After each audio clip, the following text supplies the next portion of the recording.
Howdy, folks. Howdy, folks. It is live chat 148 here on Brooks's Bass Corner. Good to see you. I've just hot-footed it miles. You wouldn't believe how far I've just travelled. I've had to go from that side of the office to here. Zoomer and I have just filmed the next episode of our Duran Trat? That's not even a word. Duran Chat, the series that we're doing, looking at Duran, their albums.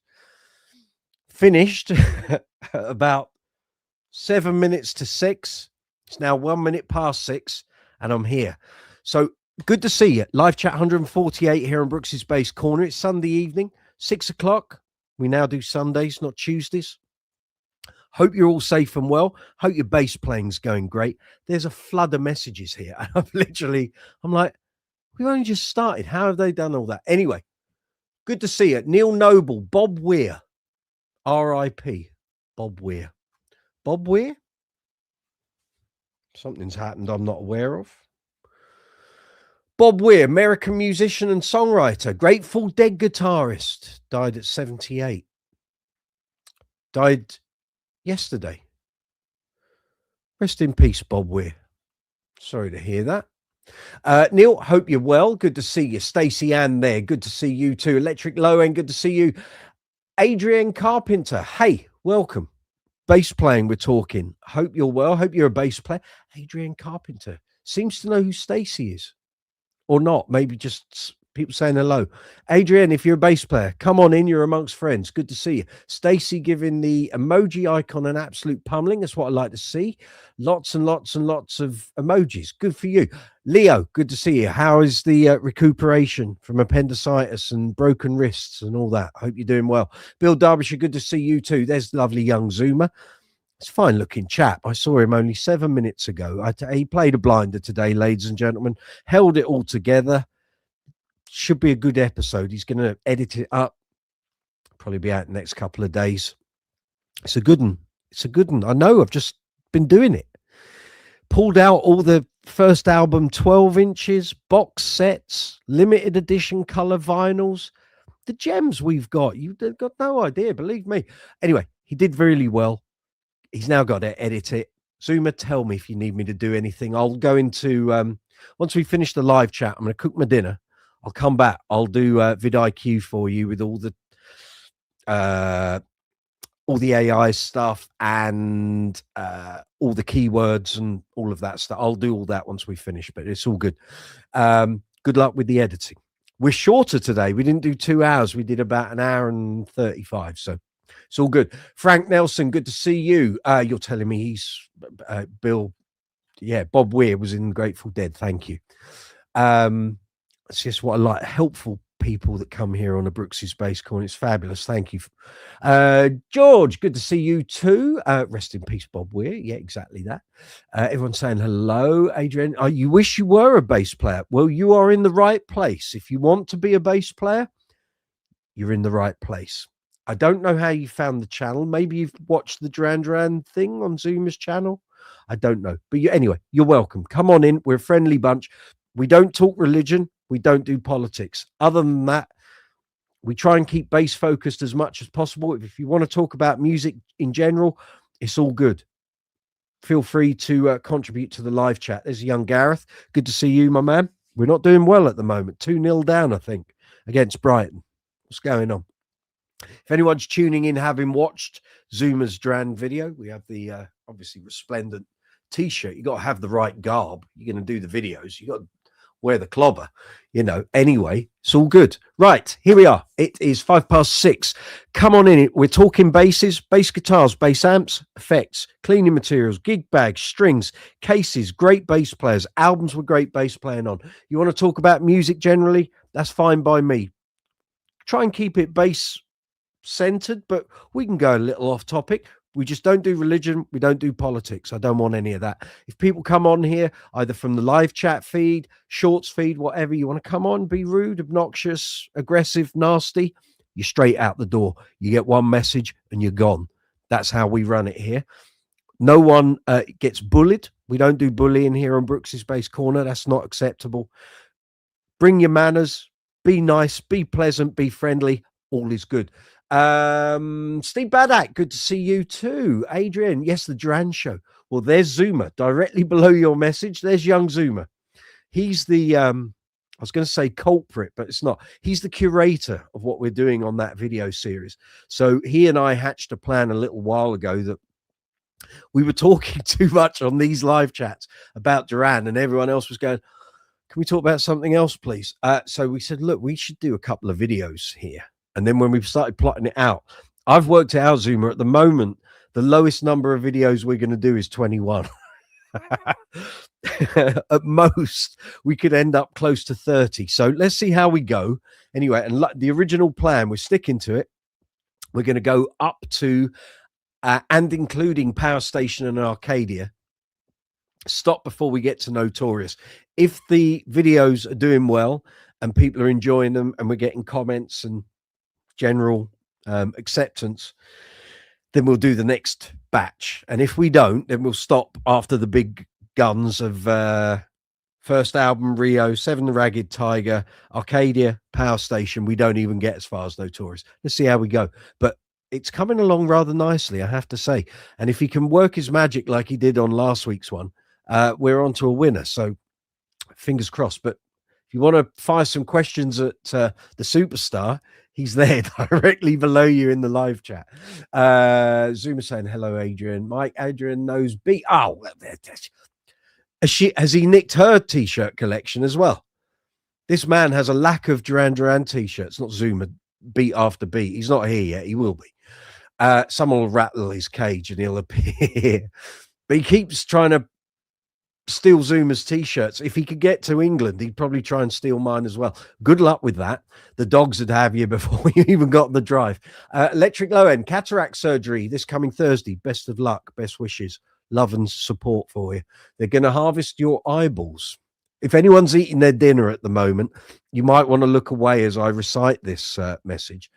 They're going to harvest your eyeballs and plug in robot eyes to spy on us all. Okay? You're going to go blind. No, you're not going blind. Are you?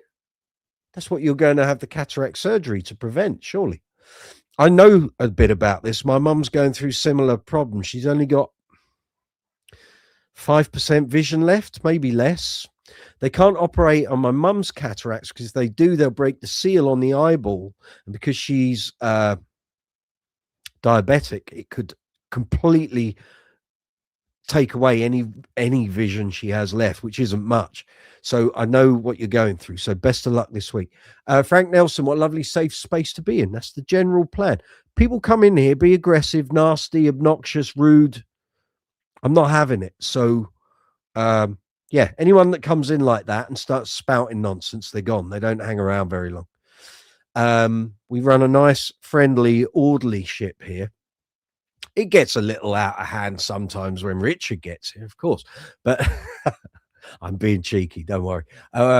Adrian, hey, Frank, George, 30 videos sounds good. We'll see. We're going to get, so the first one's done. First album's done. Rio, Seven the Ragged Tiger, Arena, Arcadia, Power Station. 7. We're going to do 7 videos, and then we'll sort of let it fester, and we'll see how the analytics are showing up once we kind of get into that. So, but the first video, well, let's have a quick look, shall we? I haven't checked it in a few days. It's on Zuma's channel. It's not here on Brooks's Bass Corner. I will put a link up for it. Just bear with me 2 seconds. 2 seconds. I will put a link up. I haven't even looked at it in a couple of days. So 830 views in a week. What have we had there? 70 thumbs ups, 82 comments. That's not bad going in my book for a video. Zuma's similar ballpark channel to me. That's not bad for a first week. All it needs is a couple more videos in there. If we turn it into a podcast as well, it could suddenly fly off the bat. So fingers crossed. If you haven't seen that video and you think, what the hell is he banging on about? Here you go. There's a link to it here. Enjoy. Happy viewing. It's a good watch. I think so. I think it's all in the editing, but so you can blame him. Gaz, you found a new appreciation for Trevor Boulder. after woodshedding some of Bowie's material this week. Young Gareth is going to be performing in a Bowie tribute show. I'm looking forward to seeing some video and possibly some audio as well. So, yeah, get cracking on that, Gaz. I want to hear good reports on that. What a joy to play. Enjoy. There's young Richard. Evening. Good to see you. Gareth saying hello to Richard. Right. So if you're new to the channel, if you've never been on a live chat, either here on Brooks' Bass Corner or on other channels, come on in. You're very welcome. We're broadcasting out in two formats. So there are two separate feeds for this. There's a vertical and a horizontal.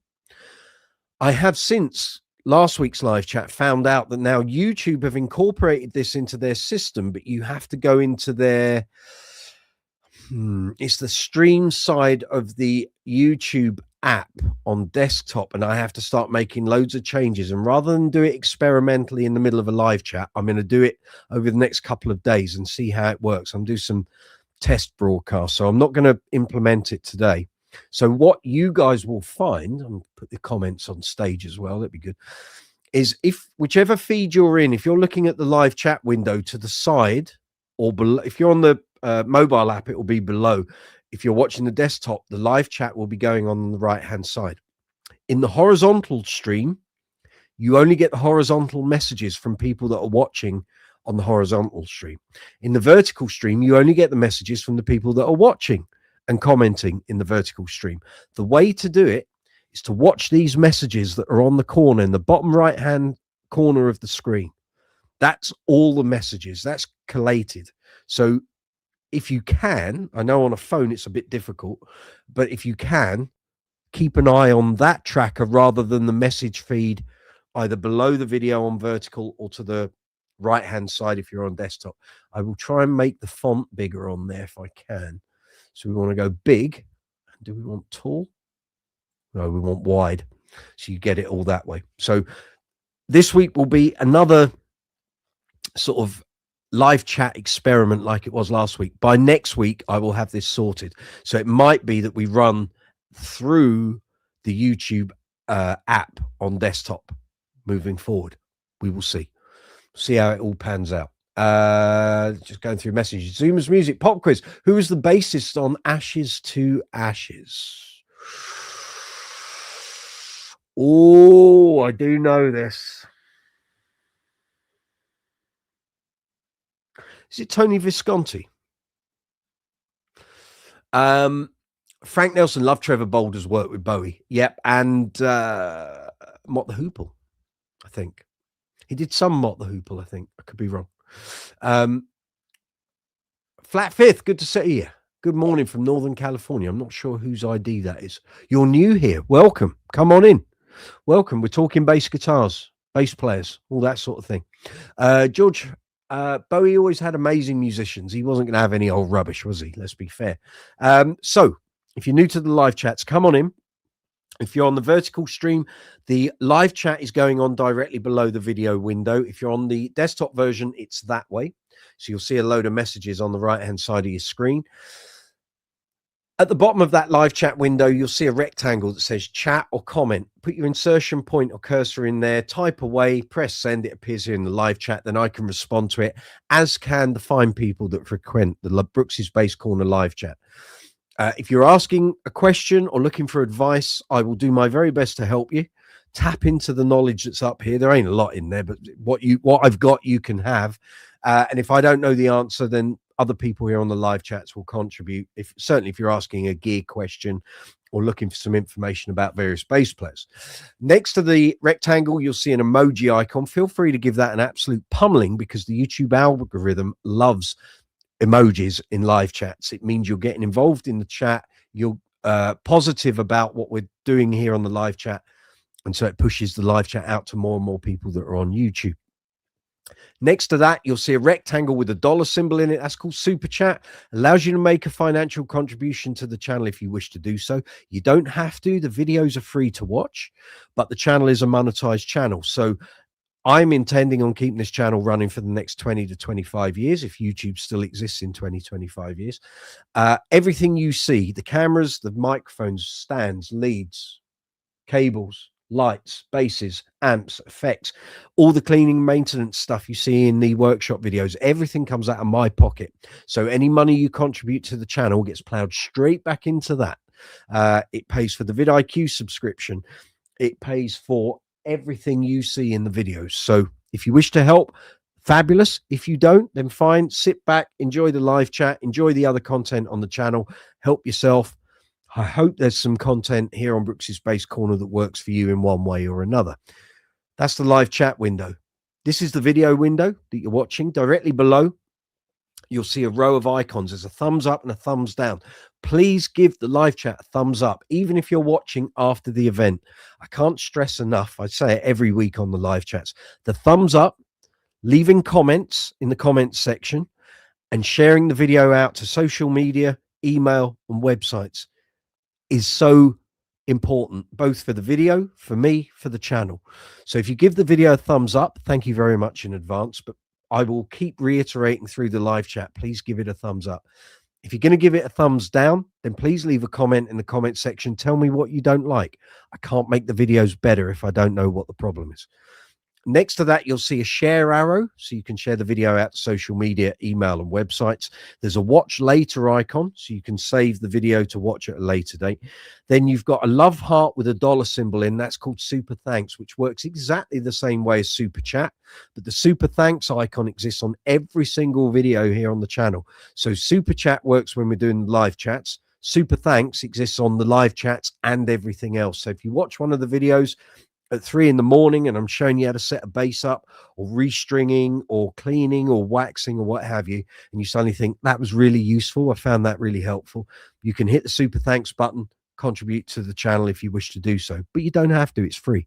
But if you want to help me, help the videos, help the channel, a financial started already, isn't it?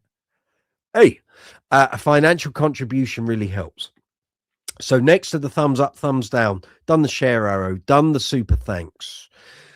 We then get into description box. In there, you'll find timestamps for the video from about midday tomorrow. So basically, if you're watching this, our live chats last between 2 and 3 hours, sometimes a bit longer. If you don't want to watch the whole thing, you can, or you do, but you haven't got 3 hours, you can run it at double speed. You can still hear what we're saying. It just sounds like we're mice in a windmill. That's it. The old, we sound like Japanese kamikaze pilots. That's what it's. Yeah. So you can run it at double speed, or you can use the timestamps option. So in the description box, there will be a time code, and then it'll tell you what we're talking about in that section. Or when you're watching the video, if you put your cursor towards the bottom of the screen where the play and pause buttons are, a red line will come up, and that's the time feed. So the timestamps in description box tally up with the breaks in the timeline, so you can skip through and go to the various topics that you want to listen to and watch. Nick, after that, you've got Brooks's Bass Corner merch links. So if you want hoodies, we've got mouse mats, we've got t-shirts, caps, 170 items, 15 different designs. There'll be some new designs very shortly as well. From the 13th, which is Tuesday, there is, I've got it all open this week. I know exactly what I'm going to tell you. We have got 20% off everything, and that runs from 1 second after midnight on Tuesday through till 23:59 on the 18th, which is next Sunday. Mum's birthday, 70 next Sunday. Should be watching. It's the week before you turn 70. So all merch is 20% off from Tuesday through to Sunday. Affiliate merch links in description box. After those, you'll find affiliate links for the Bass Center here in the UK, Top Cashback, and vidIQ. After that, you'll find affiliate links for bass retailers, so Amazon and Thomann. I still haven't got that Anderton's link up. I need to sort that this week. So if you're looking to buy a bass amp, speaker, combo, effects, leads, strings, cleaning materials, gig bags, cases, anything to do with bass playing, there are affiliate links there. So you have Brooks's Bass Corner stores on Amazon, UK and worldwide, and Thomann. So if you've got any bass related items you're thinking of buying, go into those retailers, find the item you want using the affiliate links in the description box. If you go through and purchase the item, we get a very small affiliate commission as a kickback, which again helps to keep the channel running. And then after the affiliate links, you'll find social media links. You'll find some Facebook, Instagram, Be Real, Reddit, Quora, Discord, and TikTok. There, we're done. Back into the chat. Let's see what people are talking about.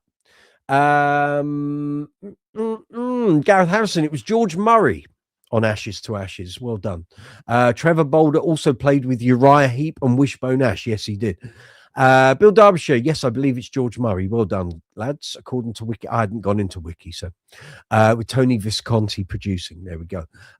Frank Nelson, think it was George Murray on Ashes to Ashes. Thought it was Carlos Alomar. He would have been the guitar player, probably with an alembic 6-string guitar. Richard, evening, flat fifth, welcome. Although we're usually tuned in fourths, indeed we are. So it's an open field tonight. Anything to do with bass playing, bass players, gear, songs, music. Bowie's 10-year anniversary yesterday. Anything you want to talk about, fire away, and we will try and help. If you're looking for advice, maybe you're a new bass player, maybe you got a bass for Christmas and you're thinking, where do I start? You're in the right place. We can guide you. We can give you some help, give you a few pointers, get you on the road. If maybe you got your first audition coming up and you're scared witless, if we can help. Done plenty of auditions, give you plenty of pointers on what to do and what not to do. Maybe trying to set up your first pedal board. More than happy to help in that department. Anything you want to talk about, fire away, put it in the live chat window and we will try and help. Gareth Harrison, what's your favorite Bowie bass line? Well, Ashes to Ashes is one. There's so many.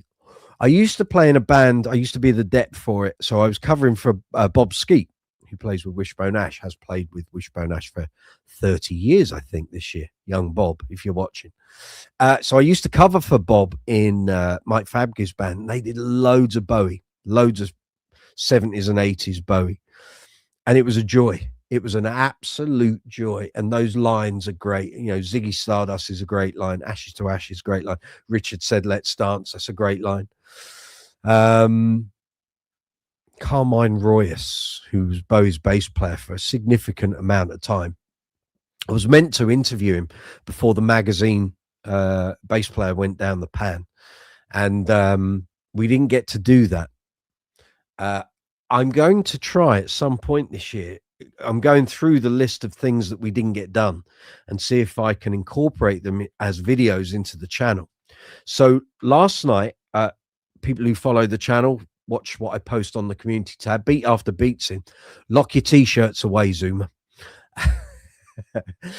We'll see that I posted up a little message to say I'm editing up the video of the interview I did with Chris Childs from Thunder and Ty Keto from the Southeast Bass Chat Bass Bash from November. And I've been working on it. I was working on it before Zoomer and I did our filming this afternoon. And that should, in theory, be live tomorrow. I was hoping to get demos out first, demo videos of basses, but I put up a poll yesterday afternoon and the voting has gone nuts. Thank you to everyone who's voted, given it a thumbs up, responded to it. And I think the votes are still coming in. And I said, basically, you guys can choose which demos will go live first. So at the moment, let me just check. I think it's the Kramer era Spectre NS2 that is in the lead. It was with the Alembic Persuader coming in second, and a couple of other basses after that. I wish YouTube would stop asking me surveys. Oh, it's dropped a little. It was in the 40s before. So the Spectre's still ahead on 38%. The Alembic Persuader's at 26%. The Trace Elliott Status Graphite T-Bass is at 21%. And the G&L LB100 is bringing up the rear at 15%. But there were still votes going in. Yes, he has had another 5 votes since I last looked at it. So I thought, well, rather than ask people to vote and then just go and put a video out anyway, I'd wait and cultivate that that poll. So the Chris Childs video will go first, and then I'll start putting the demos up. So this could still change, but I suspect the way it's looking is that the Spectre NS2 will be first, followed by the Alembic, followed by the T-Bass, followed by the G&L. So there we go. There we have it. But the Chris Childs interview will go first. So I hope that will be up by midday tomorrow. I want Chris to check it before I make it public, but it's good. It's funny. It's very funny. He's a funny man. He won't be watching, so he won't hear that. But it's really good. There's some great stuff in there. And I always, whenever I interview Chris, whether it's for the magazine or when we were at the bass show or when we were at the bass bash, I always pull out the Trace Elliott and Status story because Chris was there. He helped construct and build the early Trace Elliott amps and cabinets because he lived locally. He worked there where they were constructing the first iterations of Trace Elliott gear. He had serial number 32 Status Graphite 5-string Series 2 bass. He had it. It was bought for him by Go West, and he knows Rob Green very well. He was part of it. So there's a lot of really good information that Chris can impart. So please look out for this video. It will be live hopefully tomorrow. I need him to watch it before I make it go public. But it was a really good watch. I'd actually forgotten how much we rattled through in an hour, and I've managed to cut the video down to about 53 minutes, I think. But it's a good watch. It's a really good watch and very funny. But yeah, I've been piecing that together most of yesterday and today. So if I can just do the last few bits, I've got a load of graphics I've got to put in and video clips, which we'll do late tonight and early tomorrow. But that'll be up. It's a good watch. So I hope you enjoy it. Let me know what you think of it once it goes live. So all good. Let's have a look here. What other people's what's favorite Bowie bass lines? There are so many, guys. I'll tell you a real tricky one is Life on Mars, because it just goes through so many changes. And I remember playing that with Fab Gear. That would have been 1999, cripes. And Don Airey was on keys. So there's not a lot going on in that. It's a lot of piano and there's some keys. I think, is there strings on that? Might be. Bass, bit of guitar. But the bass really follows what the keyboard's doing. And I put in some effort to learn that and memorize it because there's so many bass changes. But yeah, we had a good gig. Work with Don Airey, hey. That's the life. Beat After Beat saying hello everyone. Everyone saying hello, Beat. You just did 2 level 42 10-second videos. Excellent stuff. Leaving Me Now and Lessons in Love. Great. I will check those out later on. Also did some Japan 10-second music videos. Good. How are your views doing? Hope it's all going well. Richard saying he's going to have a look at that. Interesting question. Who played bass for Bowie before Gale and Dorsey? It was, I think she joined mid-90s. So before that would have been Tin Machine. Before that, well, I'm going to have to Google that. Carmine Royce. I think Carmine Royce did everything from about 83 up to Tin Machine, and that was 1990. And then the album after Tin Machine was the Garage drum and bass album with the colourful cover. I can't remember straight off the top of my head what one that was, but I'm sure it's Carmine Royce. So Carmine Royce was a top level New York session bassist. He did loads of stuff with Rod Stewart, worked with Ron Wood.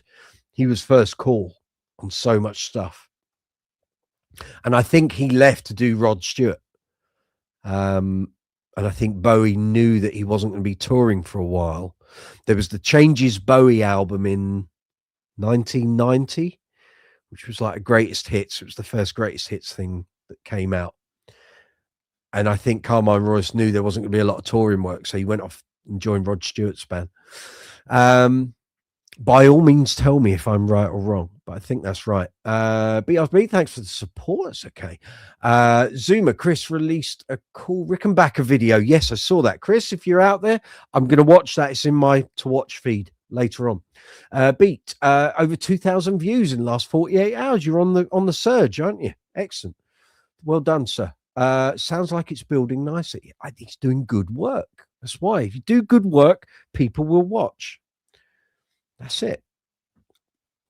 So am I right? Someone do their research. Otherwise, I'm going to have to go and search on Google and the live chat goes a bit slow.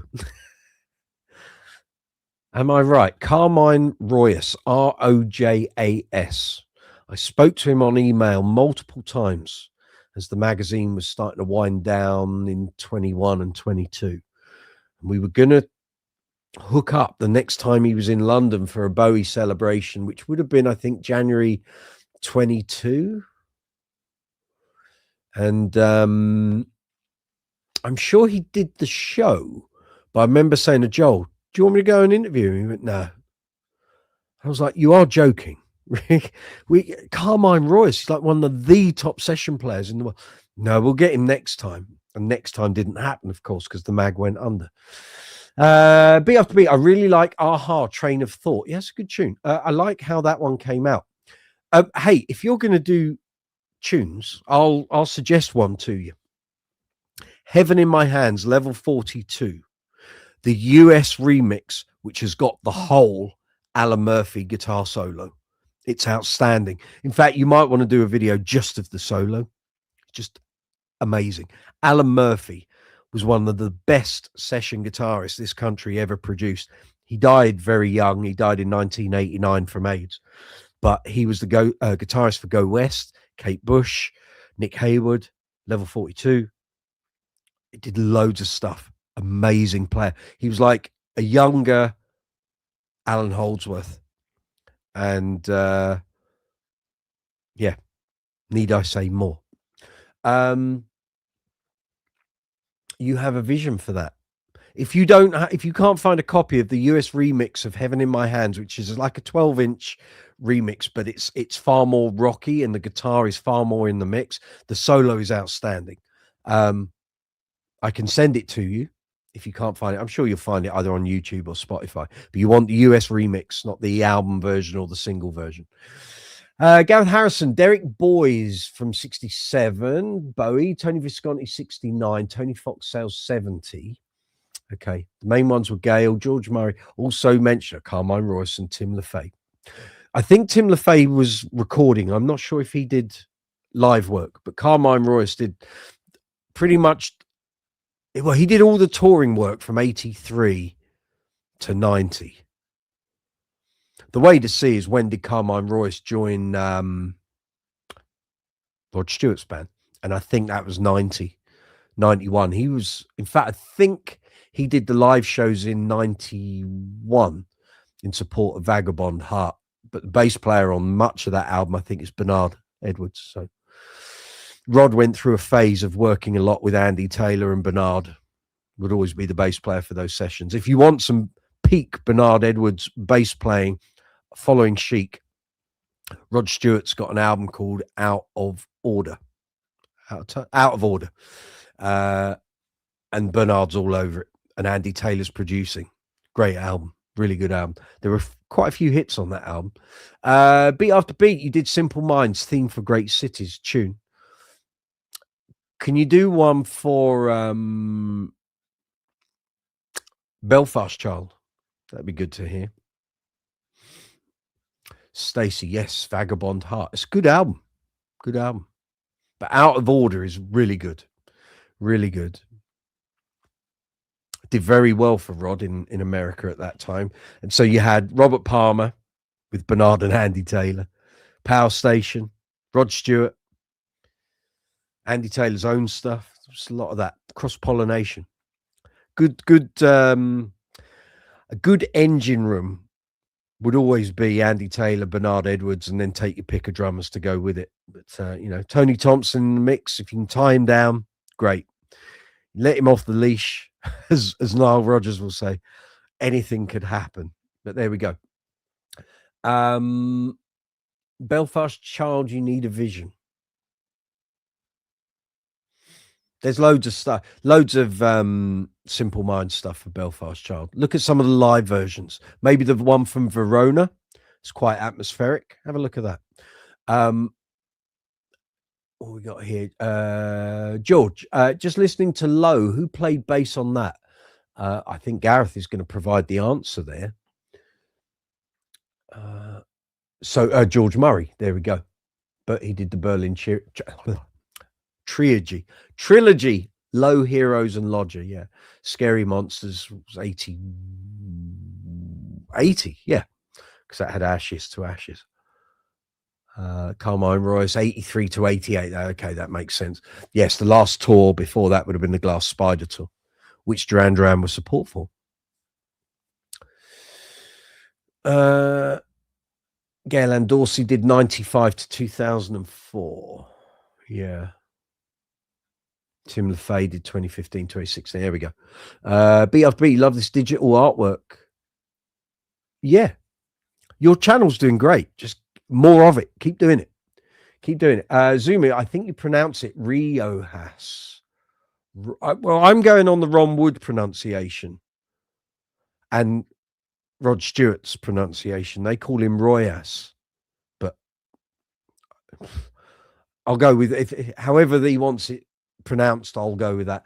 Ends like Hagen Dazs, so Royas. Just go and Google and say, how do I pronounce this? And it'll tell you. BRB just did a Yazoo and ABC. Oh, very good. Richard, just joined the horizontal feed. I can see everyone's comments now. There you go. The horizontal feed is a much better watch on the telly. If you're watching on a smart TV or you can Chromecast from your phone or device to TV, watch on the horizontal feed. It's much nicer viewing. The vertical stream is great on a phone. It just fills the screen and away we go. But the horizontal feed is the winner. It means red in Spanish. See, you come every day's a school day here on Brooks's Bass Corner, of course. But I hope you're all safe and well. It's just coming up 20 to 7 here in London town. Live chat 148. We'll be hitting 150 soon. We'll hit 200 before the end of the year. It's crazy, isn't it? It's time flying by. There's young Jamie Millard there. Good to see you. It is that time. It's Sunday. It's live chat time. Beat after beat. I do not see anyone too much in chat. You're watching on the vertical stream, so you're not getting all the messages. This is what I was saying earlier. You want to watch the messages that are on the video part of the chat. So here in the bottom right-hand corner, lower section of the video, you should they're slipping out, I tell you. The messages are all there. That's an amalgamation of all the feeds. So there's two feeds. By next week, we'll have this amalgamated into one feed. But I've got to spend some time with the YouTube desktop live chat, live stream app. And there's a way that you embed the two feeds together, and you have to use the encoder. I can't just do it while we're doing the live chat. It won't be very interesting for you folks. I will get it sorted by next week, I promise. And also next week's live chat, don't forget, folks, will be on Saturday, not Sunday. It's my mum's 70th birthday next Sunday. I will be out of bounds. Saturday, 6 o'clock. Richard, this channel is such a fountain of knowledge. There's 148 of these, and you will learn something in each of them. I won't know what you learn, but you will learn something. Zuma, yes, Stacey and Mike, I was wrong. No, you're fine, mate. You're fine. Richard, it's Pink Bassman time. There we go. There we go. Gareth Harrison, everyone saying hello. Happy Mum's Day next week. Yep, my dad's birthday tomorrow. So, yes, January is always a busy birthday month in the family. Zuma, I was thinking of another dude. Who are you thinking of? Who you thinking of, man? No wine, no cake, neither. Oh, next week there'll be cake. There won't be wine because I'll be driving, but there will be cake. My sister and I have to go and do some shopping this week, but it's good. But Saturday, yes, from 6. on Saturday. So I will remind people, I will put a message up on the community tab and on the socials to remind you. Your mum's 60th on Wednesday. Happy birthday to Gareth's mum. Beat after beat, how's the DD project going? It's going good. It's all going good. We've just filmed second episode, just done the first album. I can show you some of the wares if you want to see. Hold on. Not the videos, but the things we've been talking about. So I went upstairs and started plundering. Oh, actually, while we're talking Gail and Dorsey, so she knows I have a copy of this. So before she joined Bowie, people often say, where did she come from? What was she doing? She was ploughing a furrow, being a self-employed bass player. But she wrote her own material. And sorry, I realise I'm saying all this. I'm not on mic. So she released an album in '88 called The Corporate World. Nathan East is the producer. So no slouching in the bass department. It got rebranded. This is a version or a copy that came from the record company. I ended up buying it in a secondhand record store in like the mid-90s for 10p. Yeah. And Zuma's got a copy of this, but with a completely different cover on CD. And it's a very fine album, but by all means check it out on Spotify and YouTube. It's called The Corporate World, and it came out originally in 1988. So if you want to hear some of her solo material, do. It's very good. But Zuma and I have just filmed the first album edition of our series. So we've been going through this. So it's basically, where are we? Here. Duran's first album. So there is a copy of, I don't even know if it was the first pressings of the first album in the UK. I bought this in '93, and it has got Is There Something I Should Know on it instead of To the Shore. But I don't know if there was an earlier version of the album on CD in the UK which did have To the Shore. I don't know. I need Zuma. Can you Google that? Check that out. You're a man that knows his versions usually. Was there an earlier version? What was the earliest release that had the original track listing, as it should be? So that's that. And then this came out in 2010, which is a box set. These now go for a pretty penny. So this has remastered album, all the B-sides, recordings from Air Studios and Manchester Square demos, a BBC Radio 1 session. Then there's all the night versions for the various tracks on this album that had a night version. Then there's a DVD which has all the videos and club versions, a day in the life featurette, which I think, I'm not sure if that was the thing on the tube. It might not have been. All the Top of the Pops performances, Old Grey Whistle Test performances, Get Set for Summer. Zuma, you remember I was saying the first time I heard Girls on Film was on a program on BBC during the summer months of '81. It was Get Set for Summer. It's this. It's on here. You've got it. So you can incorporate a version in the video and just take the audio off of it so we don't get copyrighted. And then multicolored swap shop performances of friends of mine and Girls on Film. Great to have, but not cheap to find. So that's that. And then we start going in here and there's all sorts. So we have the Careless Memories 12-inch. And we have Planet Earth 12-inch. And as I was saying, the Zoomer on the video, it was all well and good producing all these 12-inch singles and albums with white covers. They don't stay white for very long. So Planet Earth. Zoomer, we didn't do the link, did we? Oh, no, we did do it. You can copy it out, put it at the end of the video. So that's the song, the single that will link the first album to the second, which is My Own Way. We've got Girls on Film, 12-inch. And then this is a more recent acquisition. This was just we came out of lockdown, and every artist and band was producing limited edition colored vinyls of old releases. So there's a Duran double white vinyl with some extra 12-inch bonus mixes. Now I've got my original vinyl album, which I got in 84, not 81, but there we go. It's been everywhere. And then as I opened the record case to pull these out, a bunch of other 12 inches popped up, if you'll pardon the phrase. So Arcadia the Flame. There's people going, what the hell's he talking about? Do your homework. Arcadia was a side project with Mark Egan on bass. Election Day 12 inch.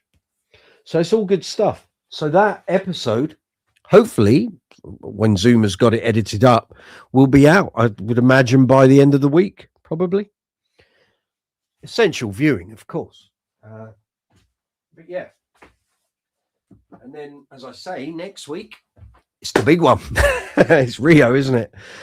We could probably do about 4 hours on that, but I don't think we will. We'll try and keep all these album videos to a sort of reasonable length. And if they're popular, we'll go in and dive even deeper into the info on an extended cut video. How about that? We could do that. So yeah. Let's see, lots of messages there. I think there's a rude one there. We'll get to him in a minute. Richard, you love it when I wander off and carry on talking. Well, I can't stop the flow of audio. You know, it's the way it has to be. I don't have someone following me around with a camera, so it has to be what it is. Having a cuppa, I don't drink tea. Come on, you know this. Richard, or here's a plate of pizza. I've got no food. I'm cooking a curry straight after we finish. Although Adrian, February's coming. Hello, Grandpa. Are you being rude? You get one more comment and you want to be rude, you'll be booted off. So February is coming. You have been warned. You can either talk bass guitars and be pleasant, or you're gone. Richard, I'm with you on the both option. Yeah, there we go. Beat had an autograph album from 78 of Duran from Andy Wickett. Oh my. Very good. That's collectible, that. A bloke trying to sell a pink JD Series 3 on the JD page. Here we go. Adrian, welcome to Ministry of Bass. Very welcome, of course. And it was signed to you. Beat, you that should be put in a very protective wallet and in a box and tucked away. That's going to only go up in price.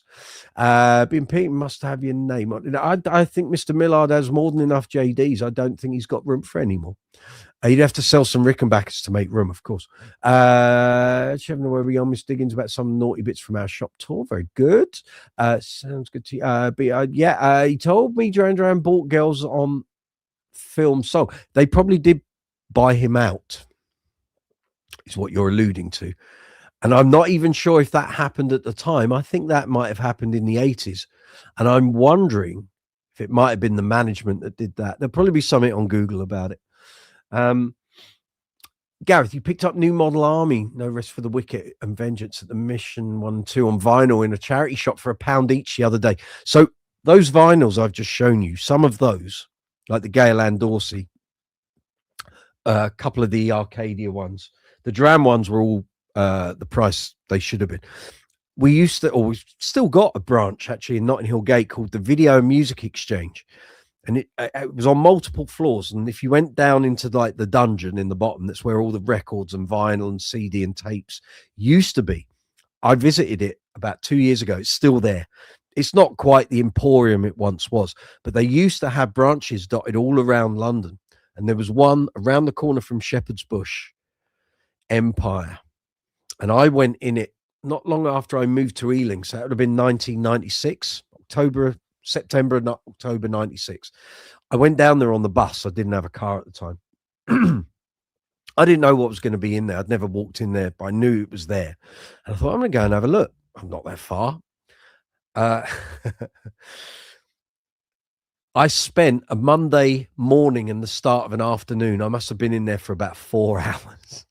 And I was going through all these record racks. So basically upstairs you had all the CDs and such. That's what everyone was buying. And then they had 2 floors, which were vinyl. No cassettes, just vinyl.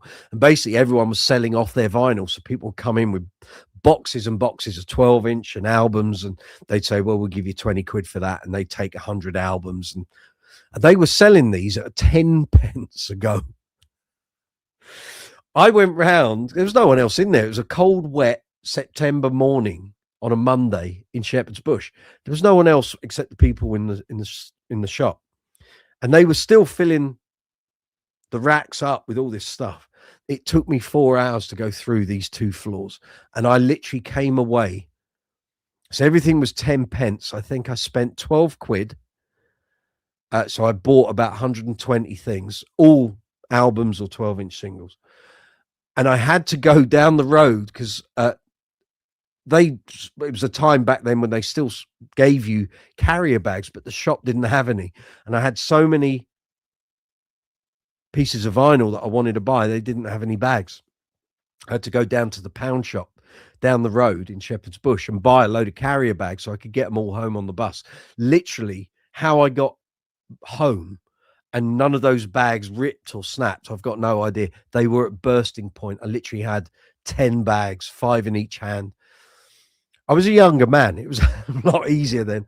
And I've still got it all. I've still got all of that stuff. And I was going through that record case. There's some gems in there. Oh, my days. That's for another episode of the live chat. I'll go through the record cases at some point. Let's see. Yeah, so that was that. I need clear sleeve protectors. Yeah, I probably do. I used to have a load and I got rid of them because they just, a lot of the time, they didn't fit in the record cases. They would bend over. And if you have everything in record sleeves, you end up losing the amount of space you've got to put the records in. So you end up with needing more and more cases. And the vinyl doesn't come out that often. I should get back into listening to it, but I will dig out the important, valuable things. We're 30 years on now since I bought this stuff at 10 pence each. Chronic. And yeah, try and get some protection on all of that, I think. There we go. Everyone's saying hello. A few quid well spent. Exactly. Russell's Honor. There we are. Good to see you. Yeah, the man there are in portrait mode. Only the one. We've only had the one. We had none last week, so we're doing better. It's not like it used to be. For some reason, they're getting filtered out, which is a good thing. Stacey, we didn't know about To the Shore. This is what Zuma and I were saying. After, is there something I should know was released? As I say, if you listen to it in the bleak reality, is there something I should know does not belong on that album. It's the stepping point between Rio and Seven and the Ragged Tiger. Same producer, same band, same engineers, but it just doesn't fit. The band's sound had developed way beyond what that first album was. But yeah, we discuss it on the next episode. And then you had to find the real first album, the import. There we go. That was the deal, wasn't it? It's what it was. Jamie, you got a few spaces for JDs. Rickenbackers can leave. There we are. But yes. Martin, good to see you. Regarding Duran, you've got Notorious and Big Thing on vinyl from back in the day. I was saying that Zuma, I sold my album vinyl from Rio up to, well, I think I've sold Big Thing and Liberty, because after Arena, everything they released as an album I bought on first day of release, and I think I sold them. I know I sold a bunch of vinyl to a college friend in 1991, so I was just starting to build my CD collection, and everyone was looking at vinyl then like it was crap on your shoe. People were just giving stuff away, and you could buy vinyl so cheap it wasn't having any value. And I thought, well, if I want to replace these on CD, I need to get some cash while I still can to then go and buy the CD versions. Now, knowing you should have kept the original versions, you dope. But there we go. There we go. You live and learn. But I had that. I had Big Thing from first day of release, bought in Portsmouth. It came with a promotional photo. It wasn't signed, but it was a promotional photo. I've still got the photo, but I think I've sold the vinyl. But I need to go through these record cases because it could still be up there. I don't know. Russell, if people are talking about rotating their stable, I will have some old PV basses up soon, but I'm in USA. That's all right. Let us know. Let us know when you've got all that stuff together. Richard, you can have a funeral pie for the Rickenbackers. I don't think he'll be shortchanged on those. I think you'll do very well out of that. Jamie has a stash of the 12-inch. It's the same stuff. The 12-inch singles were fairly standard. on both sides of the Atlantic. There wasn't that much difference. It's when you got onto things like Latin Rascal mix of Skin Trade and things from Notorious era. And actually, let's think, once we got into Big Thing, then you were talking 10-inch singles, and kind of the 12-inch thing stopped after Liberty. Then it was all CD singles and multi-formats where you had to buy the single 1 week on CD and then buy it the following week to get all the extra tracks, which, yeah, bands knew what they were doing, didn't they? Jamie's talking to Russell there. Russell, I did just find a Hohner B-Bass Pro 6 in mahogany at a stupid low price. Seen a few of them knocking about on eBay lately, but you've got no space. Sorry, I've just clicked on that and it's gone way forward in the chat. Hold on. But you have no space, and that's one I've been looking for. Lost Lonely Boys, Yo-Yo Garza's Brownie. Okay, got you. Richard, are we mainly talking T40s, Russell? There's T20s as well. I don't know. I think Russell's talking G basses, which are their graphite thing. Russell knows a lot about PV basses. So, to be fair, Foundations have a really stable resale price. There was no benefit picking them up when you're already getting Dyna 5s. Okay. Zuma, looks like the first CD release of the debut album was 1984, and it did indeed contain Is There Something I Should Know? So what was the first UK CD release that had To the Shore? So if that's after 93, then I've got one of the first iterations of the UK first album. So back in about 85, 86 was when record companies started going back through bands' back catalogue and releasing CDs here in the UK. I can't imagine there wasn't a Duran Duran first album CD release in 86. There must be. Probably with To the Shore on it. Russell, even if I really like them, I'll probably still have to get rid of the 3 Dyna 5s you have for space reasons. It happens. It happens. George, Liberty is so expensive on vinyl now. I had it. First day release, immaculate, in a cover. And I think I sold it. Russell, also culling your Unity Dyna 4 strings, and I'd like the blue TL5 to go with the matching blue Dyna 4 because they're literally matching basses except in 4 and 5 string versions. You need to get all this up on your YouTube channel, Russell, or do a website that's just for that.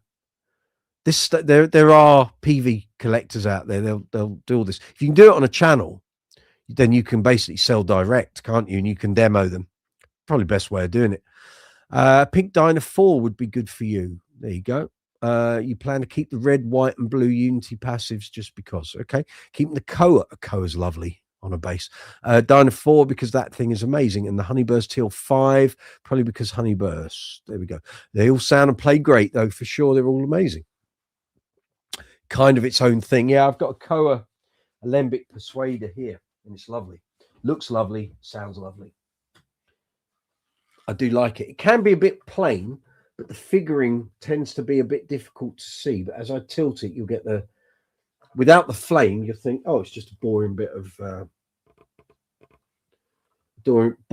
timber, and it can kind of give that impression. And then you tilt it in the light, and you get all the flame. There we go. You start getting all the figuring appearing. But Koa's a nice sounding wood, I have to say. Played a few over the years, and they work really good. Gareth, got quite a collection of vinyl. Acquired your dad's collection when he moved house. Oh, cool. Vinyl listening is the best experience. Yeah, I don't have a preference either way. It baffles me that people literally ditched all their vinyl collections in favor of CD. And I think it was a convenience thing, same as they ditched their CDs when they moved to downloads and streaming, all of that. Gareth, always fancied a PV Cirrus, but not one of the newer reissues. No, you want one of the originals.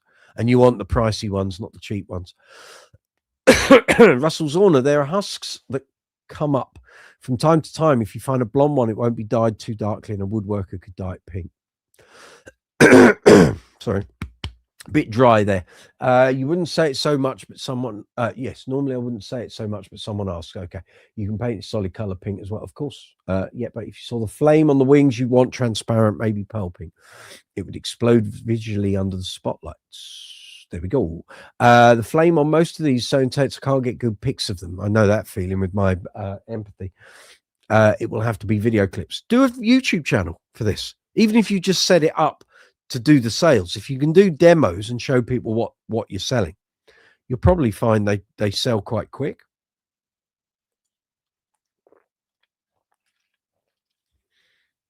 And link the tube to your socials so you can keep re-promoting it. Probably a good plan.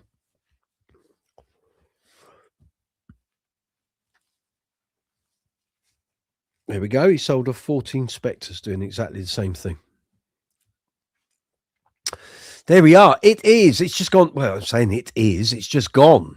7 o'clock here in London. Hope you're all doing fine. It's live chat 148 on Brooks's Bass Corner. Coming to you from London town. We're talking basses, bass guitars, bass effects, bass players, bass gear, maintenance stuff, offering advice, help, whatever we can help to get people through. If you got any problems with your gear or your bass playing, or you're looking just to talk bass for the evening, come on in. That's what we're here for. Just going to check the stream, check all the analytics, that's everything's working, which would be good. Viewing's good there. I need to just go in there. There we are. Dashboard. It's a good start. Thank you to all new subscribers. We've had a bit of a flurry this week. We've had 3 new subscribers since the live chat started. So thank you very much. If you're one of those new subscribers, welcome. Good to see you. Come on in. Right, that's fine. Check the analytics. How are we doing? That's all working. It seems to be. Yep, that's going good. Okay. Just need to check the stream health. We've got to go in there. Stream health is excellent. Good. And that's fine. That's fine. That needs to go to held. Check the there we go. Stacy sending a message on the community tab. Thank you very much. And I think we got oh yeah, that's United out of the FA Cup. Okay, less said about that the better. Cool. Right, messages here.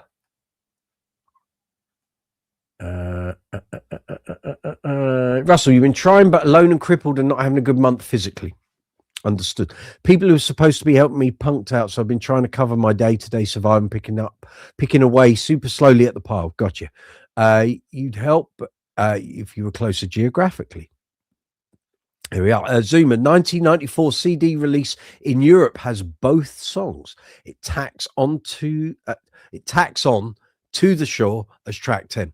Right. Then obviously I got probably the release that was generally used from the point they started producing the first album on CD, because I bought that in 93. Yeah, that makes sense then. Russell Zorner, currently my Rhodes is holding me up. It needs to move and I have to wait for a good 15 minutes on a good day to try to relocate it. Anyway, not trying to bring chat down. You're it's all good, no worries. Not trying to abuse your kind. You're regular, it's fine, no problem. Gareth, brother has just joined the brethren of bass players, quite right too. Previously being a guitarist, he's bought a Tanglewood bass, which I've just been fettling from there. See, good old chap. Rudy, I don't know what language that is. You need to post in English. So if you can put your message in Google Translate it to English, and then copy and paste that'd be great. But if you're not going to post in English and you're going to post in a foreign language, it's not going to get you very far here. I'm trying to be helpful, by the way. I'm not being antagonistic. I haven't got time to go into Google Translate and translate messages. So if you can put it into English for me, that'd be fabulous. But I don't know what your message says. It's kind of Cyrillic, but it's not. I can't really tell what it is. So where are you based geographically?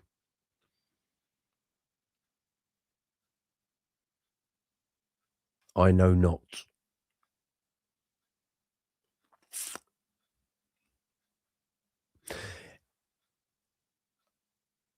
waiting for a response. There's a JD Classic Series 1 with Doc Marcus. There's lots of JDs out there for sale. You just got to sit there and trawl Google, and they'll all pop up. They'll all pop up. So yeah, there will be a selection of demos going up this week. So the Chris Childs interview will be first tomorrow. That's the priority. And then at the moment, going on this poll on the community tab, it will be a Spectre NS2 Kramer era from 1990. Then it will be the Alembic Persuader that I just showed you.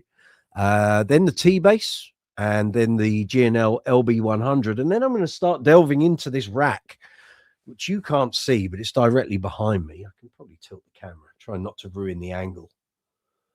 So the front rack, even the one with the funny strings. Let's get out of the way of the microphone.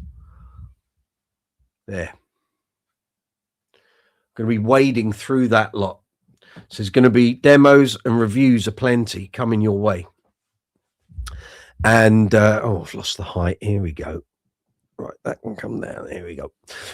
So those will be all appearing on the channel over the next couple of weeks. So keep your eyes peeled. Some of them have already been filmed. I've just got to get in and do the editing. I thought the Chris Childs video would be edited very, very quick. No, I've been at it. I've been at it for a day and a half. There's a certain amount of industrial language, which had to be edited out, and doing the thumbnail, doing the title, working out the keyword research, getting all the graphics. I mean, literally, I've got 2 sides of A4 here of graphics and clips and pictures that I've got to assemble. That's still to be done. And I haven't finished the video. I think I've still got 15 minutes to go through and find if there's anything else I need. But it'll be a good watch. It's just under an hour, about 53, 54 minutes.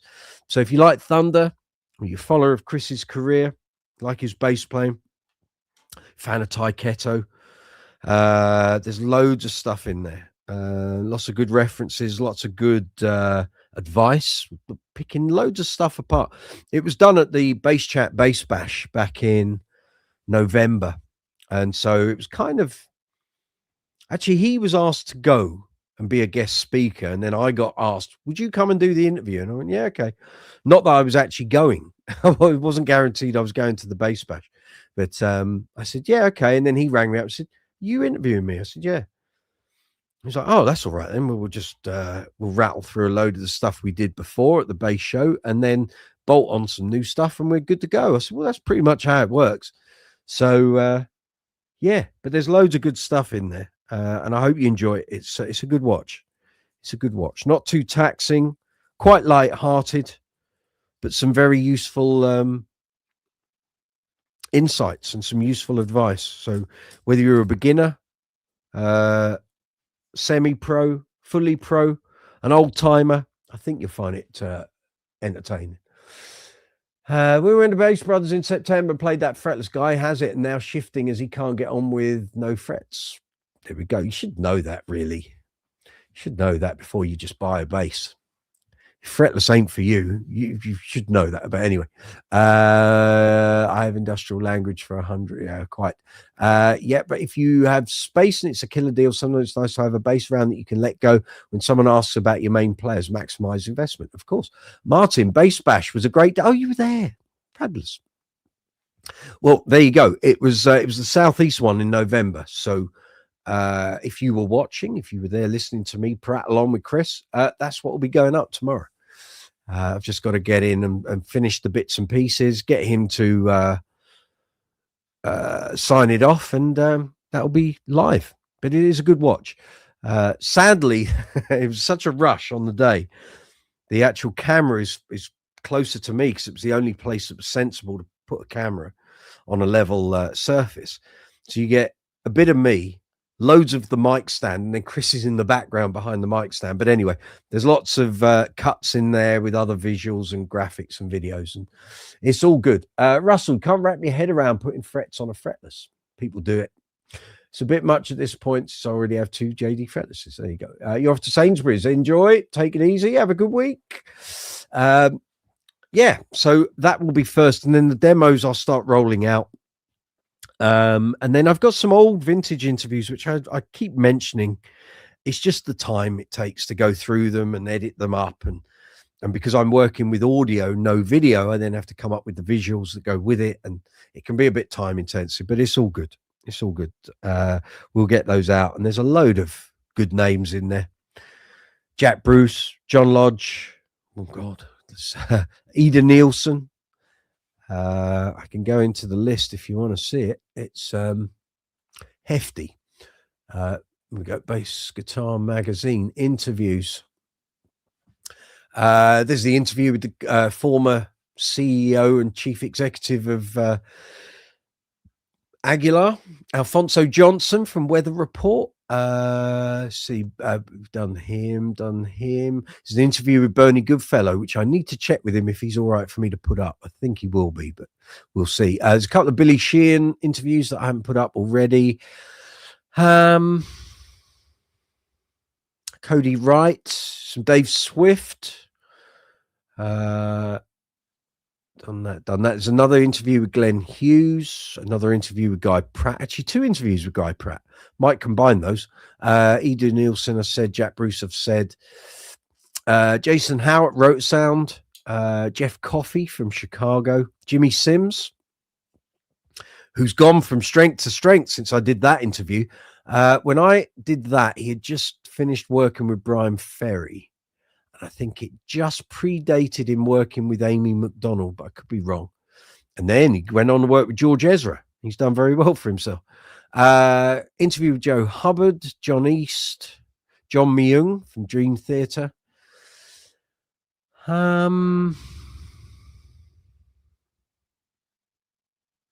have a look. Just an assortment of gems, really. Mike Dirnt from Green Day. Melvin Brannon Jr. from Dan Reed Network, Mike Rutherford from Genesis, one for you, Neil Noble.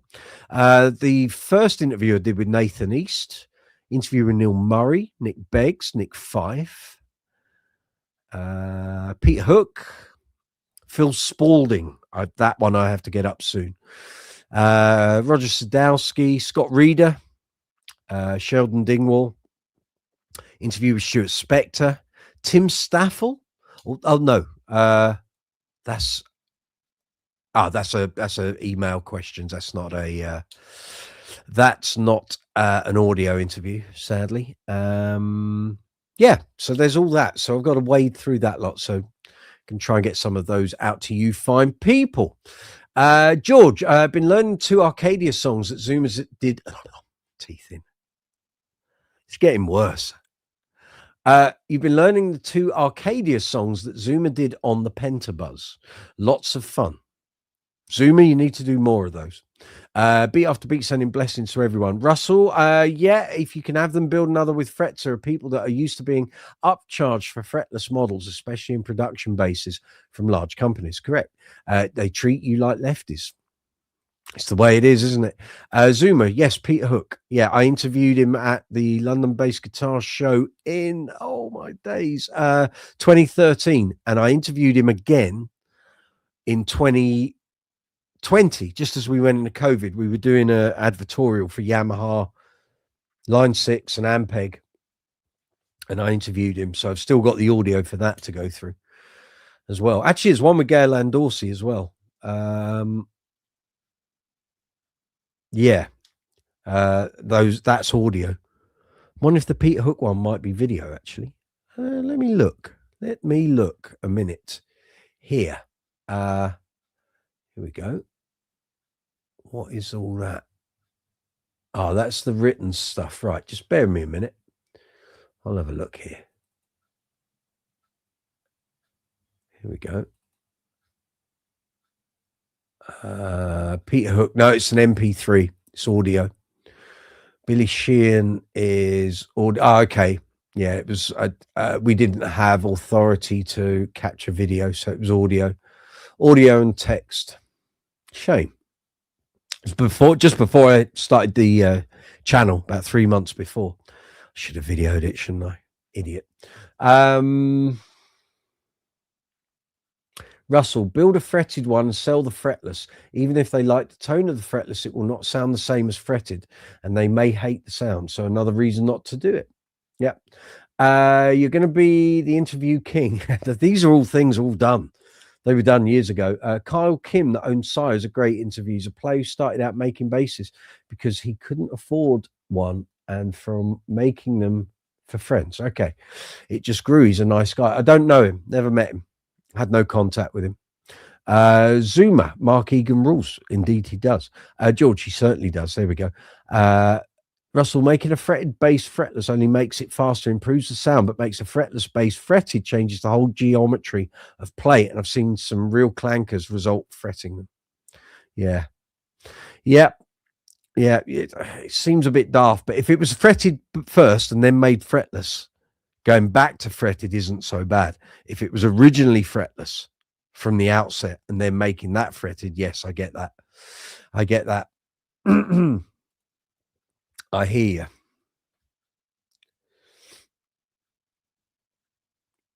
So if you're watching on the horizontal stream or the vertical stream, come on in. It's good to see you. Thank you very much. Please give the video a thumbs up if you'd be so kind. Costs you nothing. Costs you nothing to do it. If you can hit the thumbs up button, that'd be outstanding. Helps the video, helps me, helps the channel. Pushes the live chat out to more bass players on YouTube. Then we get more bass players watching. We get more bass players in. We have more knowledge, more experience. Keith Doherty, good to see you. Hope you're well. Everything good with you? Happy New Year. I think you were on last week's one.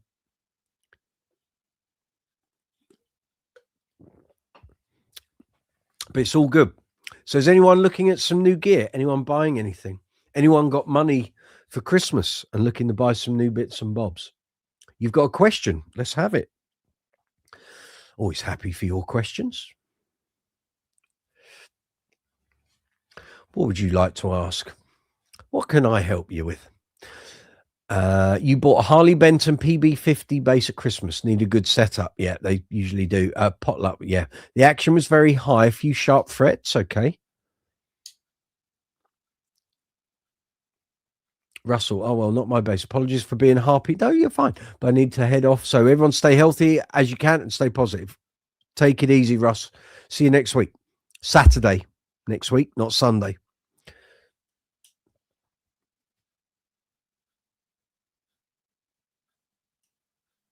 I'm waiting for Keith Doherty's next part.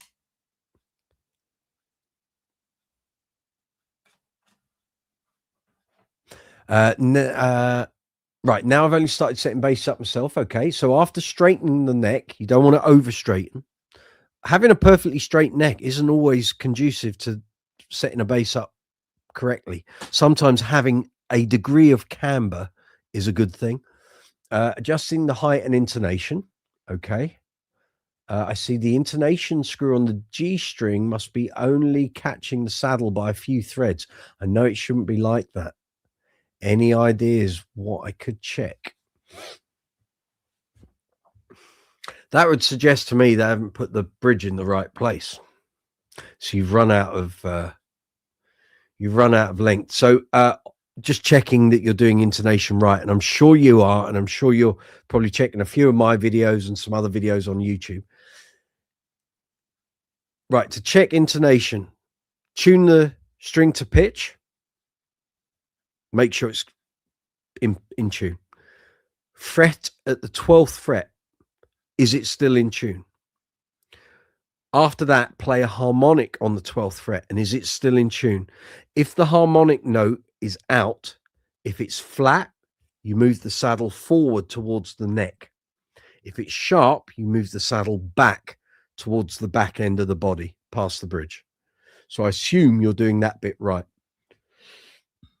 Or they've used the wrong length screws, correct. George, you've got to go. Have a great rest of your day. Take it easy. Thank you very much. Thanks for joining us. If it's the wrong length screws, you could contact whoever you've bought it from. You could ask them if that is correct. They may have another model and find that the screws are longer or shorter or whichever. The other option is to replace the bridge and put a proper bridge. But it worries me that potentially, I'm not saying they have, but potentially they could have located the bridge in the wrong position, and that's what's causing the problem. But I would contact where you bought it from and see what they say. You would hope it's all okay, but these things on cheaper end instruments sometimes aren't.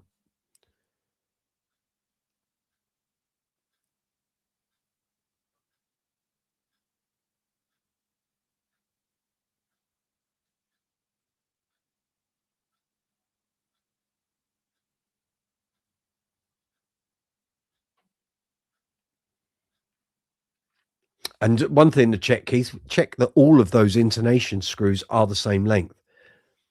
If there's one that's shorter, then you know something's not gone right in the setup process. But you've just got the Fender high mass bridge delivered, which is bigger and looks better. Did you buy that to put that on it? If you have, then that's all your problems solved.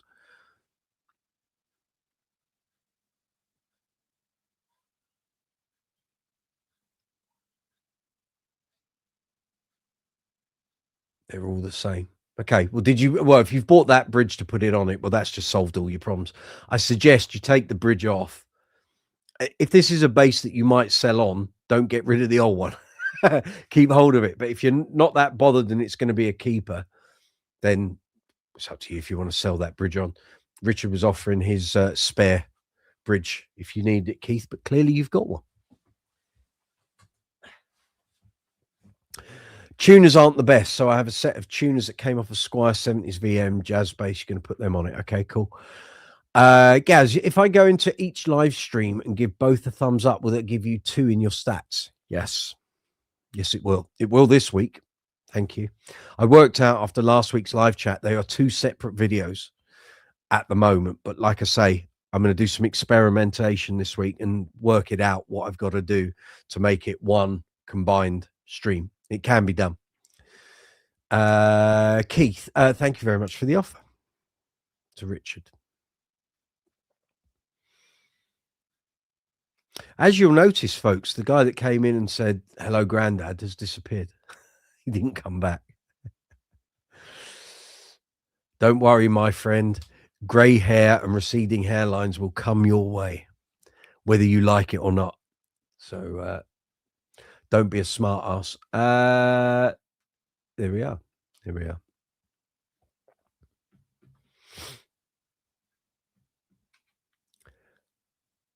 But it's all good. So like I say, merch will be 20% off from Tuesday 13th, which is 2 days time, through till next Sunday, the 18th. So if you're looking for some channel merch, 20% off over the next week. Richard, does anyone have experience with the Fender V Mod 2? I saw your post on Bass Chat about this. Quick question. Did you not plug it in and check it before you bought it?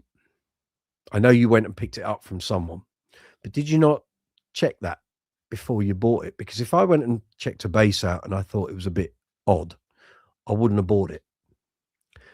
Having been through the escapades with the JD Series 2 back in 1998, where someone ripped the circuit out and put some cobbled together cobblers into it, I've learned that if I go and see a bass, whether I've agreed to buy it or not, and it doesn't sound right or doesn't play right, or there's something, truss rod's not moving, I won't be buying it because it's just a problem that I've got to solve.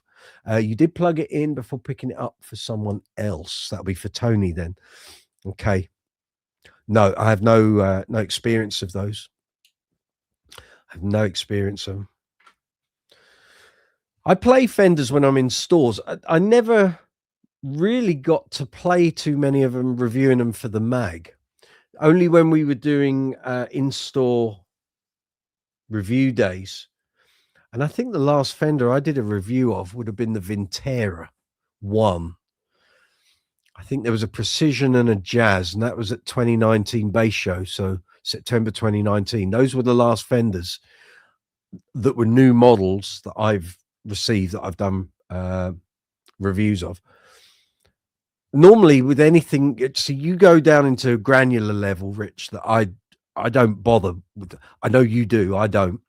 So basically with a Fender, I pick it up and it either plays and sounds good or it doesn't. I couldn't care less what cabling is in it and what wiring, what pickups. Either the pickups are good and it sounds good or it doesn't. I can't get down into the minutiae of it because the problem is there's so many Fender instruments, and this kind of goes into why I won't buy an old vintage instrument. I don't know who's owned it, and I don't know who, unless it's a, you know, original owner and they say we bought it, stuck it in the case, put it under the bed, and we're now selling it on. But I never know who's done what to it, what they've done, what they've changed, what's new, what isn't, what's been replaced. And then you get into the newer stuff over the last 20 years, and it's like, where do you start, really? And trying to track this stuff down, it's a lot better than it used to be, like using Google to find all this stuff, but it's still not perfect. And the amount of times I go into the serial number checker and either it comes back with can't find your bass, don't know what that is, and it can't tell me what I need to know. I despair of it, really. It's probably the reason I tend to go with, you know, statuses, GBs, alembics, because they're not made in huge numbers, and you can go back to the people that basically made them and ask them, you know, what fret wire did you use on this? Yesterday I was having a chat with Ian. I can't remember his surname. Bear with me a moment. We were having a chat. Sorry, this is very rude of me. I should have remembered his surname. Ian Hancock, who made E-basses, and Nick Smith was a good friend of. We were talking about Nick's alembic that his sister is going to be moving on.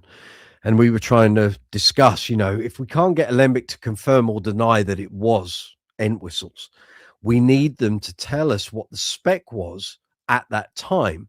Because if they say we wouldn't have made a bass with this, or we wouldn't have used that type of fret wire, or we wouldn't have used that sort of hardware, then we can say, yes, then that is Entwistles, or no, it isn't. But a lot of these manufacturers, once you get past the hand building, once you get into CNC production and what have you, a lot of the time they don't know. And you won't get a proper answer. And people can say, oh, it was definitely this.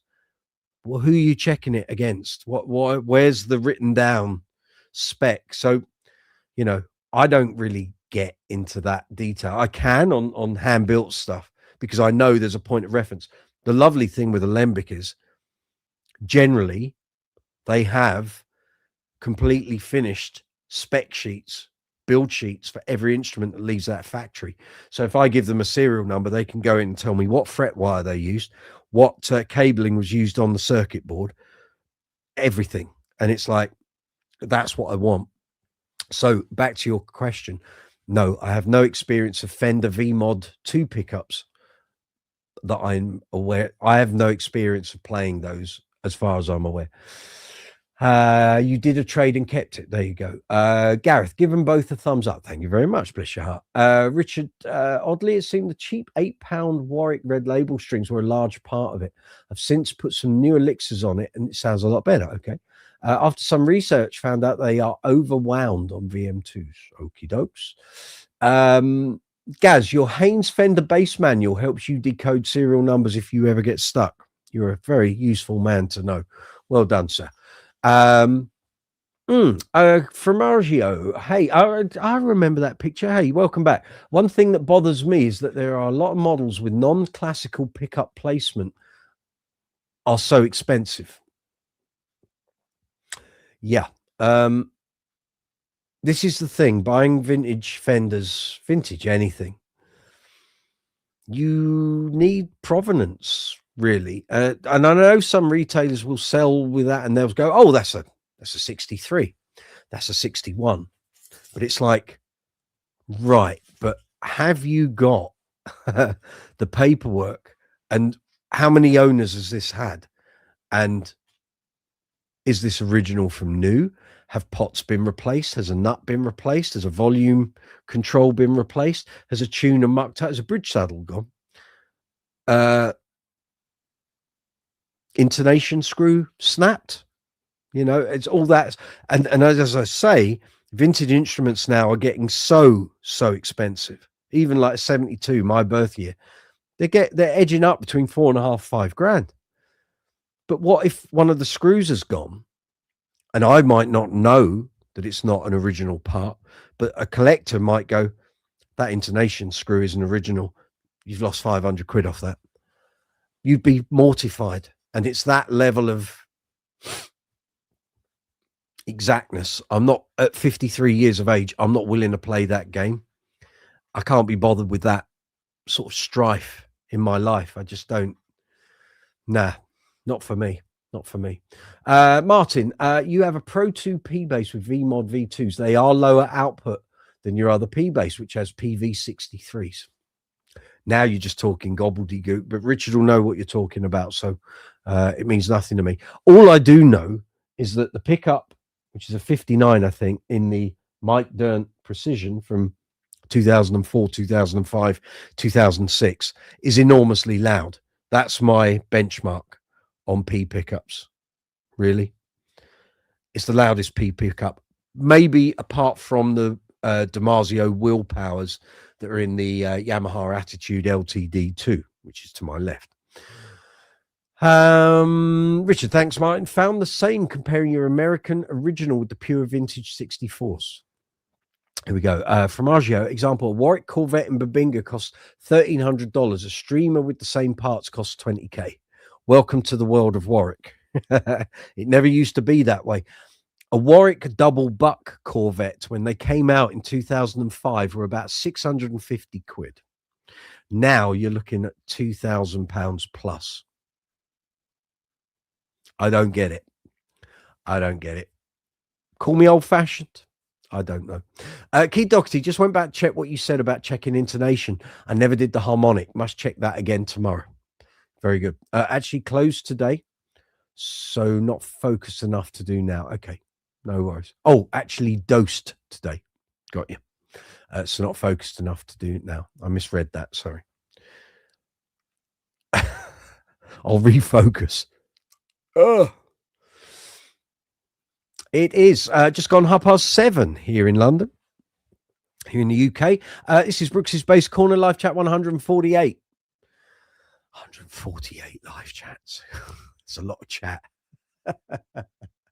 But there are nuggets of information to be gleaned from each and every episode. I assure you. Thank you very much to all of those of you who've watched the shorts from Zuma and my escapades on that Duran chat last week. I put out a bunch of shorts on Sunday, Monday, Tuesday, and they got great views. One of them has done about 8,500 views. So thank you very much for watching those, replying to them, responding to them, getting involved in them, sharing them out. All that stuff helps the channel. And actually, I haven't checked today. Just bear me a moment. I have not checked. So I'm going to check right now. Let's just have a little look, shall we? Let's see if we've just broken the 1.3 million views barrier. I suspect we haven't, but we might have done. Let me just check. Helps if you press the right button, Mike. Here we go. No, we haven't. We are sat at 1,297,948 views on the channel since we started. We're very close to 1.3 million.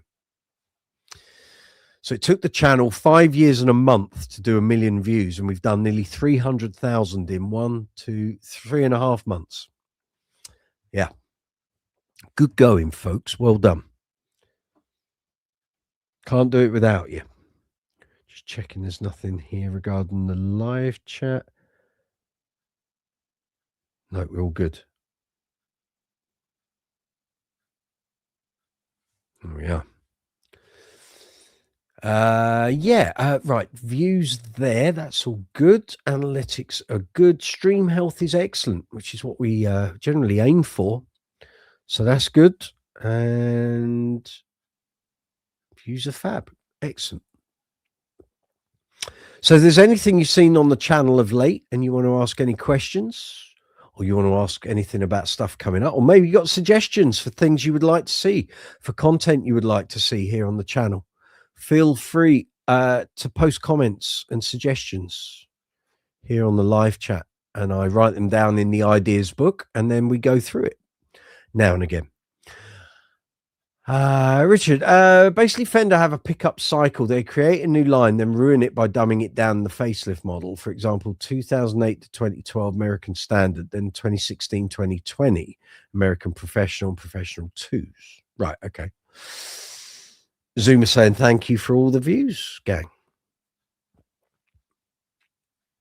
I think we're hitting our stride with those videos now. I think today was a bit more, we knew what we were doing. But there are some nuggets from today, Zoomer, that you'll probably want to use in future videos. So feel free to cut those out. But definitely, I think, end with the link with My Own Way, because that's how we'll start next week. And maybe fade out to, like I said, the cover of Rio, sliding in either from the top, the bottom, or either side. Take your pick. Whichever of the pointings worked best for you. Richard, you're eagerly awaiting the second episode. You'll be a Duran fan by the end of this series, I swear. I try and emphasize on these videos quite how they impacted people like Zoomer and I at the time. I tried it with my nieces and they don't get it. But you have to take it into the context of the time when they appeared. Video was a new concept. They were, after the Beatles and perhaps the Bay City Rollers, the first real, well, the Beatles were real, of course. Bay City Rollers negligibly, even, yeah, a better word. They were the first boy band. But you'll notice I say band, not group, which is what Take That, Boyzone, Westlife, and all that crap is. Those are groups. They don't play. Well, Gary Barlow plays, but Boyzone, Westlife don't play. Duran played. So they're a boy band, not a group. That's the difference. Bands play, groups prance about and sing a bit. But for an 8-year-old, 9-year-old, 10-year-old, and actually probably, I'd say up until about 86, 87, for me, Duran and Queen were everything to me, as well as the other bands and things I followed, like Chic, Earth, Wind and Fire, Police, we were talking about today. I would sit and trawl the papers and the Radio Times and TV Times to make sure I didn't miss a program they were on, because if I couldn't video it, at least I could watch it. And I have to say, I remember as a kid thinking, I would love to know someone at the BBC when I'm older and see if they can go back through all their archives and make me video cassettes with all the Duran stuff that I've missed. Don't have to worry about it now. It's all on YouTube. Everything. Things I've forgotten about that I think, I watched that.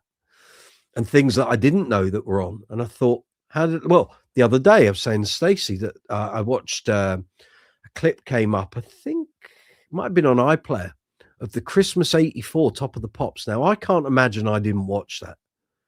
I'm sure I did. But there was a performance of Duran doing the Reflex, which I have no visual reminder of. I watched it and I thought, I've never seen this. I can tell by the clothes. I don't remember watching it yet. I would remember on Christmas Day 84 making that an essential thing to watch because I knew Duran would be on it. The only thing I can think is that my mum served up Christmas dinner at the point that was on, and for whatever reason I forgot to video it, because I don't ever remember watching it. I don't remember them wearing those clothes. And so there are things out there that you missed. But I'm so grateful for all the Duran fans out there that sort of convert all their VHS videos and digitize stuff and get it up there, because it's there. We can tap into it. And they're one of those bands where the fans are still as vibrant a community as they would have been back then. And people have all this stuff. It's just fabulous.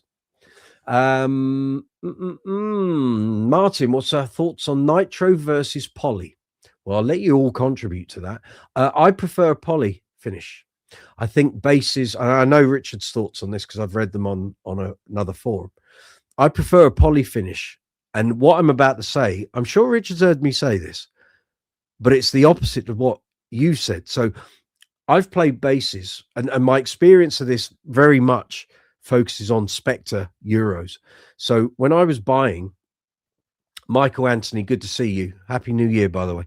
When I was buying my Euro LX in 2008, I could go into branches of Reverb and try loads of LXs and NS2s.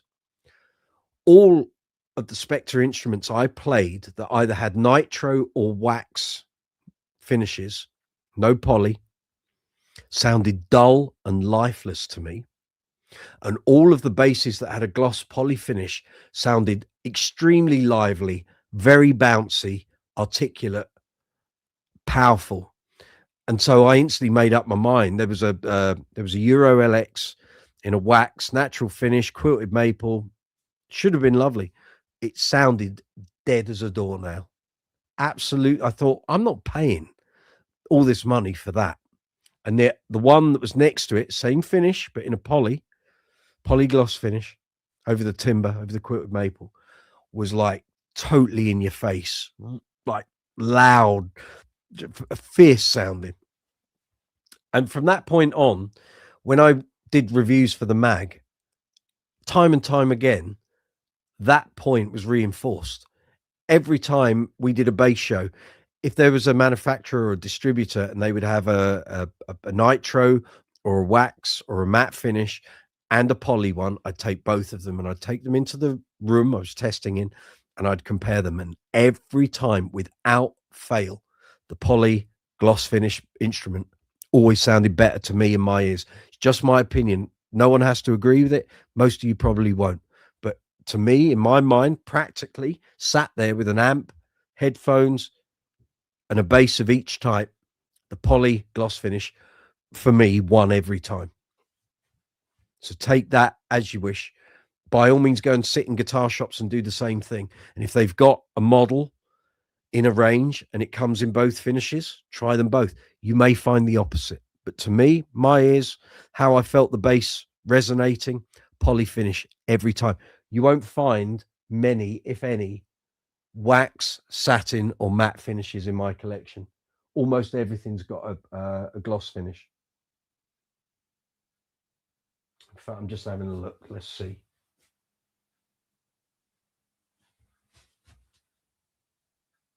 I think the only bass I've got is the Ibanez semi-acoustic, because it wasn't an option to come in a gloss poly finish. It is in that satin that Ibanez like using on their natural basses. It's just me. Right, here we go. Richard, Nitro's more delicate, but the basses always resonate better. It's a chat of opinions. There we are. A Nitro finished jazz is a special thing. Gareth, most songs written today that are in the charts have 20 songwriters accredited to them. Very true. Richard, it's a bit like difference on orchestral instruments between spirit bass varnish and oil bass varnish. I wouldn't know anything about that, so you're the expert in that department. Stacey, tuck in, Richard. Duran had a holistic approach to everything they put their hand to, an uncanny ability to market a new sound. They knew you needed it before you did. That's true. Until we got to Big Thing. They too happily wanted to go down the clubby, acid dance floor thing that turned me off. And yet that is an album where there are a lot of slow mid-tempo songs.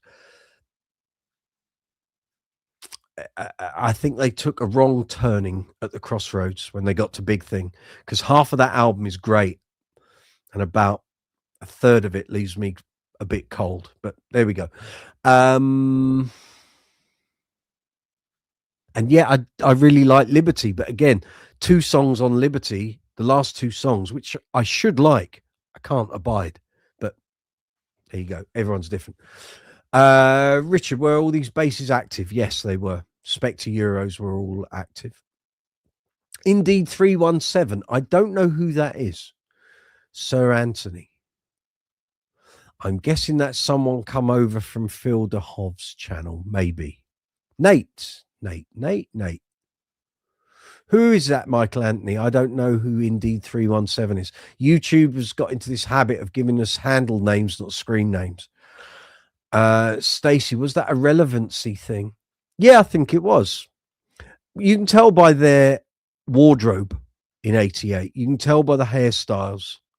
They were trying to latch onto that S Express acid club stuff, and it just, that weren't me. That wasn't me. And when they came back with Liberty, I was like, oh great, I've got my band back. And then they didn't tour it, and then they disappeared until late 92, early 93. And it was those seeds of disappointment. So by 91, when Freddie Mercury died, I've lost the best singer the world has ever seen. Queen, potentially that's them finished. And Duran were completely off the map. So basically the two most influential bands in my life up to that point were basically no more. I didn't know what Duran's next step was after Liberty. And they disappeared. They were nowhere in 91. After Sirius, which was October, November 1990, they never had a single out again until 93. So, yeah. Indeed saying, rest in peace, Bob Weir. Yeah, we did that at the start of the chat, but noted. You've come over from Phil. Good. I hope Phil's good. If Phil is watching, he probably isn't, but I haven't forgotten you, Phil. I will come and check out some live chats soon. Just been very busy with Christmas, run up to Christmas. Now just people are watching from last week going, you said you were going to get a load of videos up like this week. I had my head in accounts for days. Every time I'd just get started, something else would happen, or a phone call, or an email had to be dealt with, or something. And I just didn't get a flow. I thought my accounts were going to take 2.5 days. It took 5 days. I sent them off yesterday. So that's what took up the time this week. And it had to be done because end of January is end of tax year, and I got paid the bill, whatever it might be, before the 31st of January. So that was the priority this week. I apologize. There will be videos this week. See if you can all keep up, because there's going to be a hell of a lot of stuff coming up. There might even be a short up tonight after this live chat, if I can edit it quickly. I'll give you a quick taster of what the Chris Childs video is going to be like. There'll be a short. It'll be quite funny, especially when he recounts what the very first original Trace Elliott combo was. You'll want to check out the short. Richard, I speak mainly of passive instruments for Nitro finishes. You hear a lot more the preamp on active instruments. There is that. But from someone who has been in a very gifted position of reviewing hundreds of basses and being in situations like when I'm sat at PMT, God rest their soul, where I literally had an aircraft hangar full of basses where you could pull out every possible combination of a new instrument in a range and have them all lined up and compare them. In my experience and using my ears and playing, as I say, I would always prefer a poly finish over a Nitro. Martin, you prefer Nitros. That's for you. Very good. But for bass, I find regarding guitars, but for bass, I find little difference between poly Nitro in terms of tone. I think it depends on the instrument, the preamp, the pickups, the whole package you're playing, which is what you've got to take it on. There's no point saying, well, those two instruments don't sound the same, and you're not comparing the package. You're just comparing what the pickups sound like or what the circuit is doing. You've got to take the whole thing. As we've said, and I've said many times here on the channel, I've sat at Warwick in their facility, two basses made from the same tree, not the same bit of wood, but the same tree, same EQ, circuit, pickups, same hardware, same manufacturing, made by the same guy on the same day, right? Run them through an oscilloscope, and the sound waves were different. So you can try as hard as you like to replicate the sound of two instruments. You ain't going to do it. Doesn't matter who you are, what company you are, what luthier you are. With the greatest will and intent in the world, you will never make two instruments that are totally alike. They might be in the same ballpark, but they won't be exactly the same. It's just physics. It's nature. It's, you can't, you cut a tree down. A tree doesn't grow the same in every part of that trunk. There are seasons when it will grow faster or slower. It might grow with more humidity or less humidity. It might take more water up from the roots, or it might not. It's nature. It's nature. Martin Bix, we've done that one. Michael Anthony, I shared this live chat with Phil Plays Bass Discord and Nate. Bless your heart. Well done, sir. And they've come over here. Guys, you're welcome. You know that. Michael Anthony knows it's a happy place. Nate, you're very welcome. Come on in. Martin Bix, you're planning to check out a Nitro P bass tomorrow, hence your question. As soon as you pick it up, don't worry whether it's Nitro or not. It either feels right and sounds right and makes you happy when you play it, or it doesn't. If you have to fight against it, it's not for you. If you have to really fight with an instrument to get a sound you like and you enjoy, walk away. You're just setting yourself up for a fall. You're going to buy something that you're going to shift on because you're not happy about it. Don't create work for yourself. Don't create a problem for yourself to have to deal with. Much better use your time playing, enjoying your playing. Michael Anthony, we're a gang that hangs with Phil DeHove. Well, there you go. I've heard he's a cultivator of gangs, a sweater gang. There we are. Very good. Richard, do you have a polygloss precision to take with you to compare? Good idea. Although, again, it won't be necessarily a precision of the same range, vintage, same pickups, electronics. You're not comparing like with like. It's very, very difficult. It'll give you an approximation, of course. But as you know, Richard, pickups in all these different Fender ranges, they're never the same.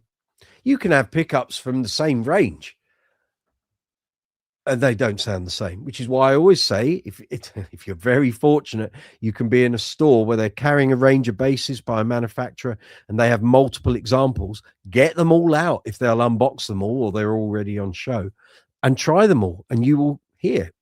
In 10, for example, there'll be 2 or 3 that are really good, 5 or 6 that won't be very good at all, and there'll be a couple of dead ones. That's the way it is. Martin, yes, Richard, that's your plan, especially since the necks will differ a lot too, and the fret wire might be different, and yeah, enjoy. Phil has been rehearsing for a Celine Dion covers band. Excellent. Pretty high production show. Good for him. Send him my best, unless I catch him on his live chat this week. Richard, which model are you looking at? Fender Vintage 2. There we go. American Vintage 2 are very nice basses. Are you prepared for the aircraft carrier deck size 1.75 inch nut width? That could well be the showstopper. Broad necks we're talking. Nate, why are most chats not showing here but showing on his chat screen share? Because I'm running on a platform that is broadcasting out onto YouTube. We have a vertical stream and a horizontal stream. If you're on horizontal, you won't see the vertical messages in the live chat window, but you will see them here on the screen in the bottom right hand corner.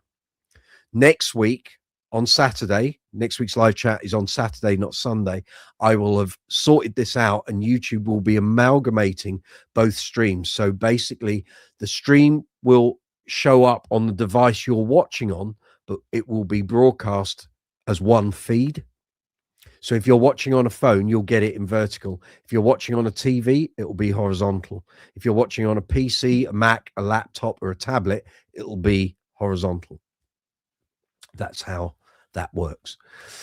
Nate, some region-based YT comment restrictions. Or no, it's not. It's to do with the vertical and the horizontal. That's what it's all about.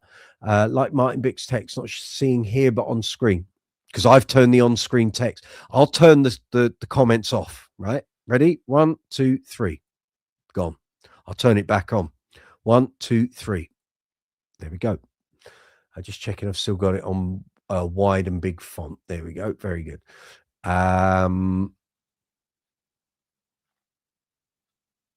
Friday afternoon pickups. Exactly that.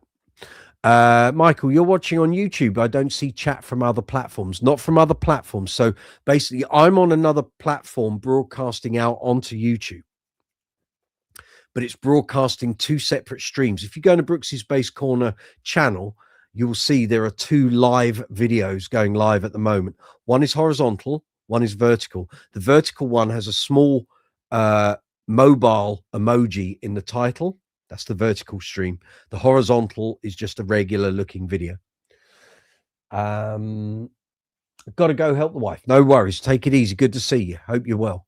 I get it. Nice. Was just curious. That's fine. We only worked it out last week. I thought the platform was sending out two streams and amalgamating into one.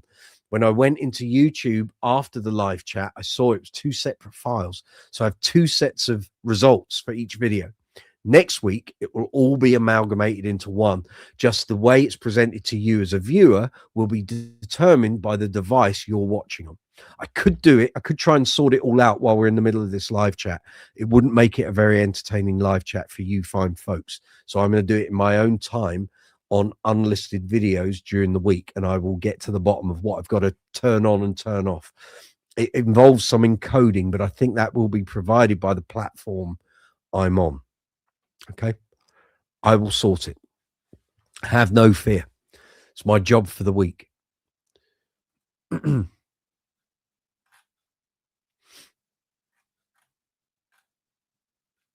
It will be sorted out.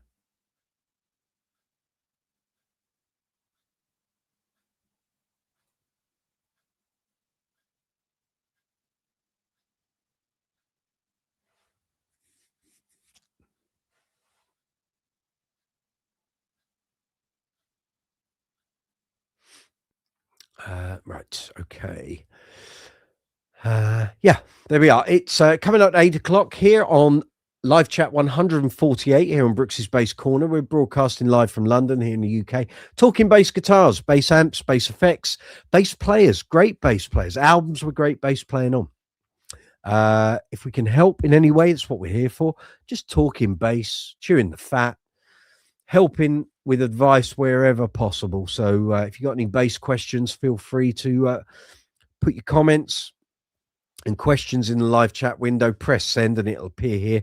Then we can respond to them. Please give the live chat a thumbs up if you'd be so kind. Very important. Helps to drive the video, helps to drive the channel, and just generally promotes the videos in the hour, which is what we do. Let's just check that's all fine. Okay. And that one's the vertical. I'm just checking that everything's working. So just bear with me a moment. Okay, that's good. I need to go and check that, and that's live.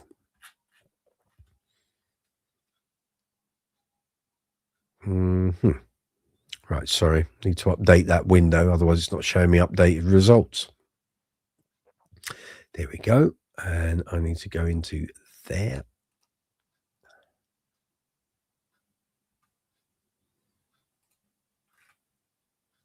Okay, that makes sense. Right, very good. All right, Zoom has sent me that photo. Well, that's a bit funky, isn't it? I don't know what's going on there. I will get to the bottom of this for next week, promise.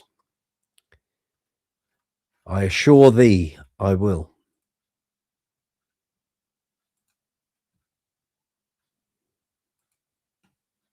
There we are. Right. Getting there. Stacey Ann, super chat. Thank you very much. Bless your heart. Let me just go into here.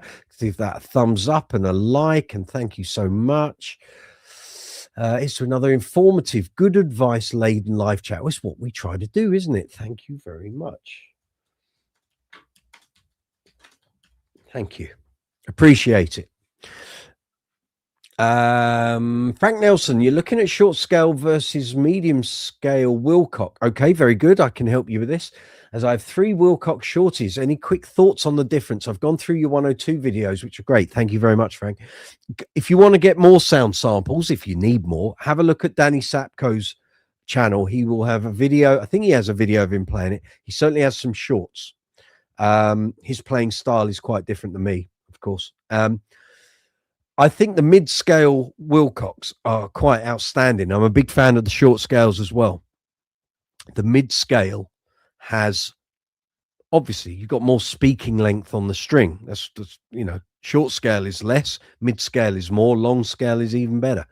But the mid-scale has a tone to it, has a throatiness in the mid-range that you just don't get on the short scales. Short scales are fine basses, and Lord knows Viv's basses are potentially the best short scale bass you can get. The mid scale 102 was an absolute joy, and the fact that I had both the mid scale and the short scale 102s here at the same time, I could compare and contrast. If I had to buy one or other, I'd buy the mid scale. Simple as that. I wouldn't. You've already got 3 shorts. You don't need another, unless that's your thing. In which case, I think you might need to go and see the doctor. But the mid-scale one will give you different tones. Adjusting to the scale length is a no-brainer. Short to mid and mid to short is nothing. When you're going from an alembic long scale to a short, that's a different thing. But go for the mid-scale. Please say hello to Viv. I talk to him regularly anyway on Instagram. Tell him you've watched the videos. It helps to say that the videos I do work. He might buy me a pint if you buy another bass off him because of the videos. So it's all good, isn't it? But yeah, any questions, feel free. The short scale 102, those videos will be going up this week. I'll be working on those as soon as I got the first 2 regular demos out of the way. That's the next on the list. So this week, hopefully tomorrow, Chris Child's interview, demo up probably Wednesday, maybe another demo Friday, and then another demo Sunday next week. So that will probably be the Wilcock 102 then. Martin, I love medium scale. I do too. My first bass was a 32-inch Aria Pro 2. Very good. You know, my fourth bass, and it's still here in my rack, is a Fender made Kubicki Factor 32-inch scale. Still use it. Love it to death. Love Kubickis anyway. 32-inch scale is lovely. Just be sure if you use a medium scale bass, make sure you use a reasonably heavy gauge, 4505, 4500. Don't go too much lower than that because the strings go hyper baggy, especially if you end up tuning down. Just stick with something that's a bit solid. And actually, on a medium or a short scale, slightly heavier strings should feel like a lighter scale because you've got that suppleness. They're not quite as taut as they are on a long scale. Right, Nate, Reverend short scale, probably the best short scale you've ever played. Okay, I think it was the Sentinel series. If you can get hold of a Wilcock, which is hard and it's not easy, if you're in London, go to the gallery in Camden. They've always got them in there. They're made to order, basically. But they are starting to appear. You know, it's a one-man operation, really, but they're exceptional basses. Frank, now you've put the cat amongst the pigeons. I really appreciate your thoughts on this. I think you have an addiction problem, no less than Jamie's addiction to JDs. It's a similar thing. If you've got 3 short, okay, so I've got roughly 44 basses here. I don't have 2 that are the same. Even though I've got basses by the same maker, they ain't the same. So I've got 4 GBs. I have 3 Rumors, 1 Spitfire. I've got a 4-string Rumor that was made for me to my spec. I have a 5-string Rumor that was made to Lawrence Cottle's spec. I have a 4-string Spitfire, which was made to someone else's spec. And I have a Rumor 4-string that was a previous demo model. And in that, I changed the pickups to single coils from humbuckers. Totally different. All 4 basses, totally different sound. I don't have 2 basses that sound the same. So unless you have a thing going for short scales and that's all you want to play, go right ahead. If you're thinking of a 102 medium scale, do it, because it doesn't sound like any of the other basses by Viv that I've played.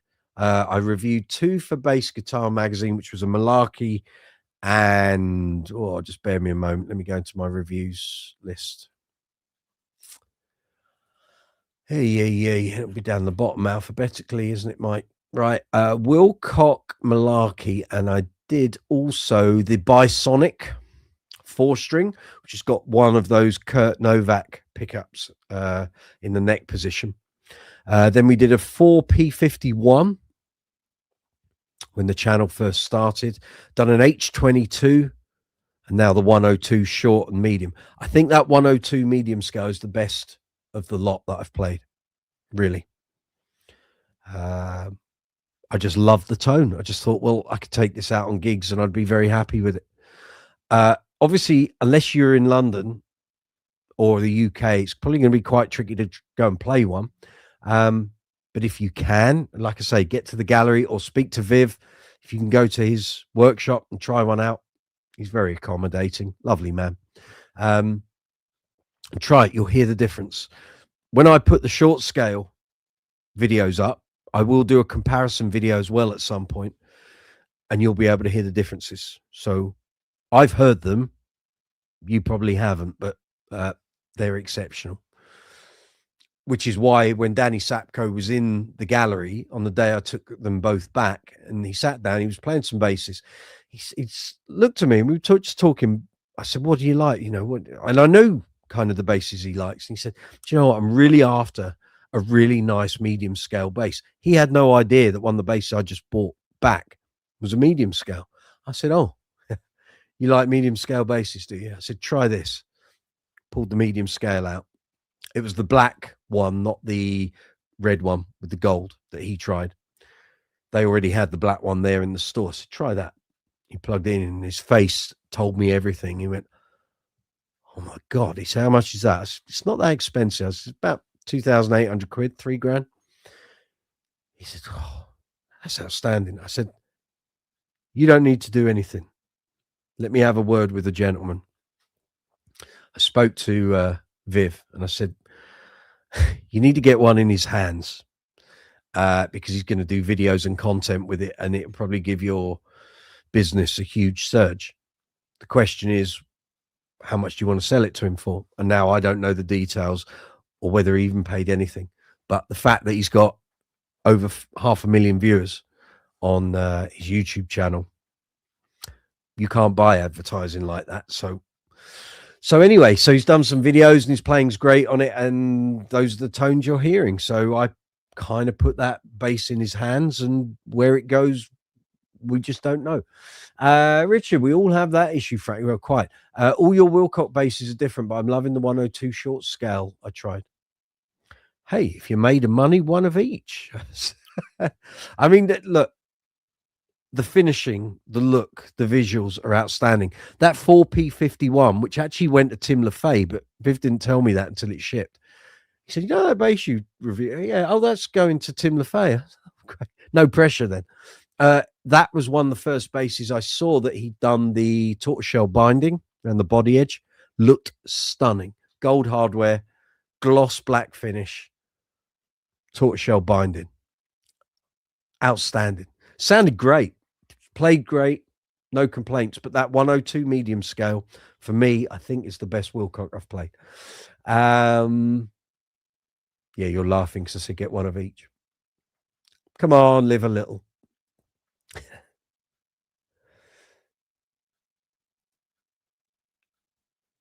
It's all good. It's all good. Yeah. If anyone wishes to join Stacey on the Super Chat journey, feel free. Super Chat buttons at the bottom of the live chat window. Rectangle with a dollar symbol in. That's Super Chat. Underneath the video window on the row of icons, there's a love heart with a dollar symbol. That's Super Thanks. Both of them do the same thing. They allow you to contribute to the channel if you wish to do so. Watching the videos is free. But if you enjoy the live chat, enjoy the content here on the channel, you can help me, help the channel, help the videos. When you contribute to the channel, it pushes it through the algorithm even quicker because YouTube earns a commission on the money you donate to the channel. But thank you very much, young Stacey. Much appreciated. It is coming up 8:10. Good Lord, we've done over 2 hours. If you've got any questions about bass guitars, bass amps, bass effects, bass accessories, strings, gig bags, cleaning materials, playing, auditioning, building pedal boards, building effect chains, you want to talk about gigs, anything here on the channel, we want to talk about Richard Fitton Perkins. That's 3 weeks. You'll be getting a reputation you carry on with this. Thank you very much. Thanks for another great Sunday evening, Mike. Better than Top Gear used to be on Sundays. I've said this. I have said this. But thank you very much for that donation. We can eat this week. We're all right. So thank you. I just want to go in there and do a response. Thank you very much, as always.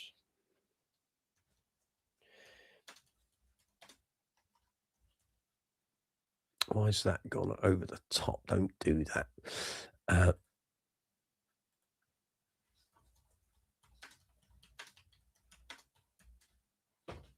Oh, post-it pads falling on the floor. That's a good start.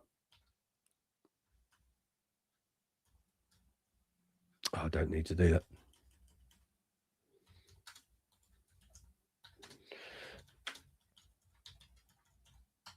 There we go.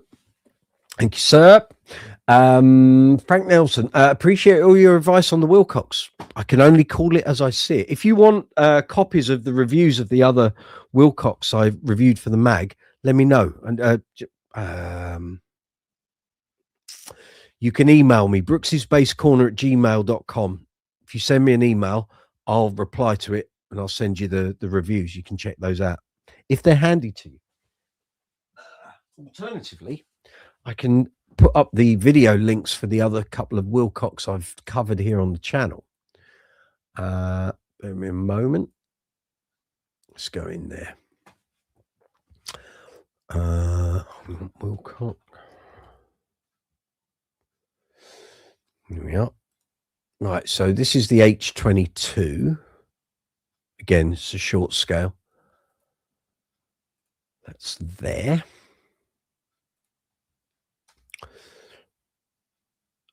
And then that 4P51 I was talking about. That's here.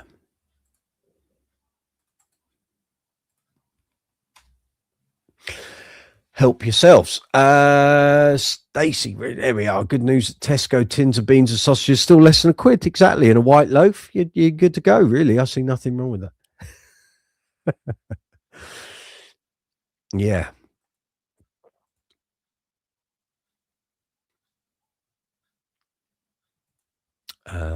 Right, that's all good. That's all working. Oh, I can close all those Spreadshirt windows down now. Excellent.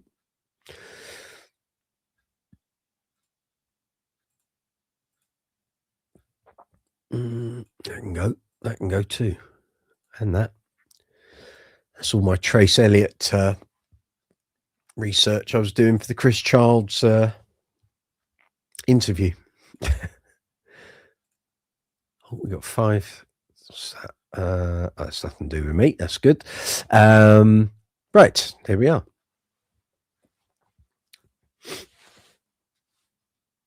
Zuma, you got to go. Okay, take it easy. If you need anything from me, and I will do the vidIQ stuff later on, or if not, first thing in the morning, just message me. Just WhatsApp it. If you need any photos of any of the vinyl and stuff, let me know.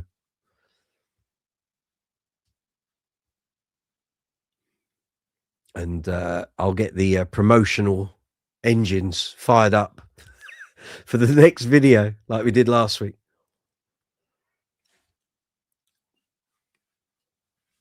If anyone hasn't seen, did I put a link in earlier on? I'll do it again.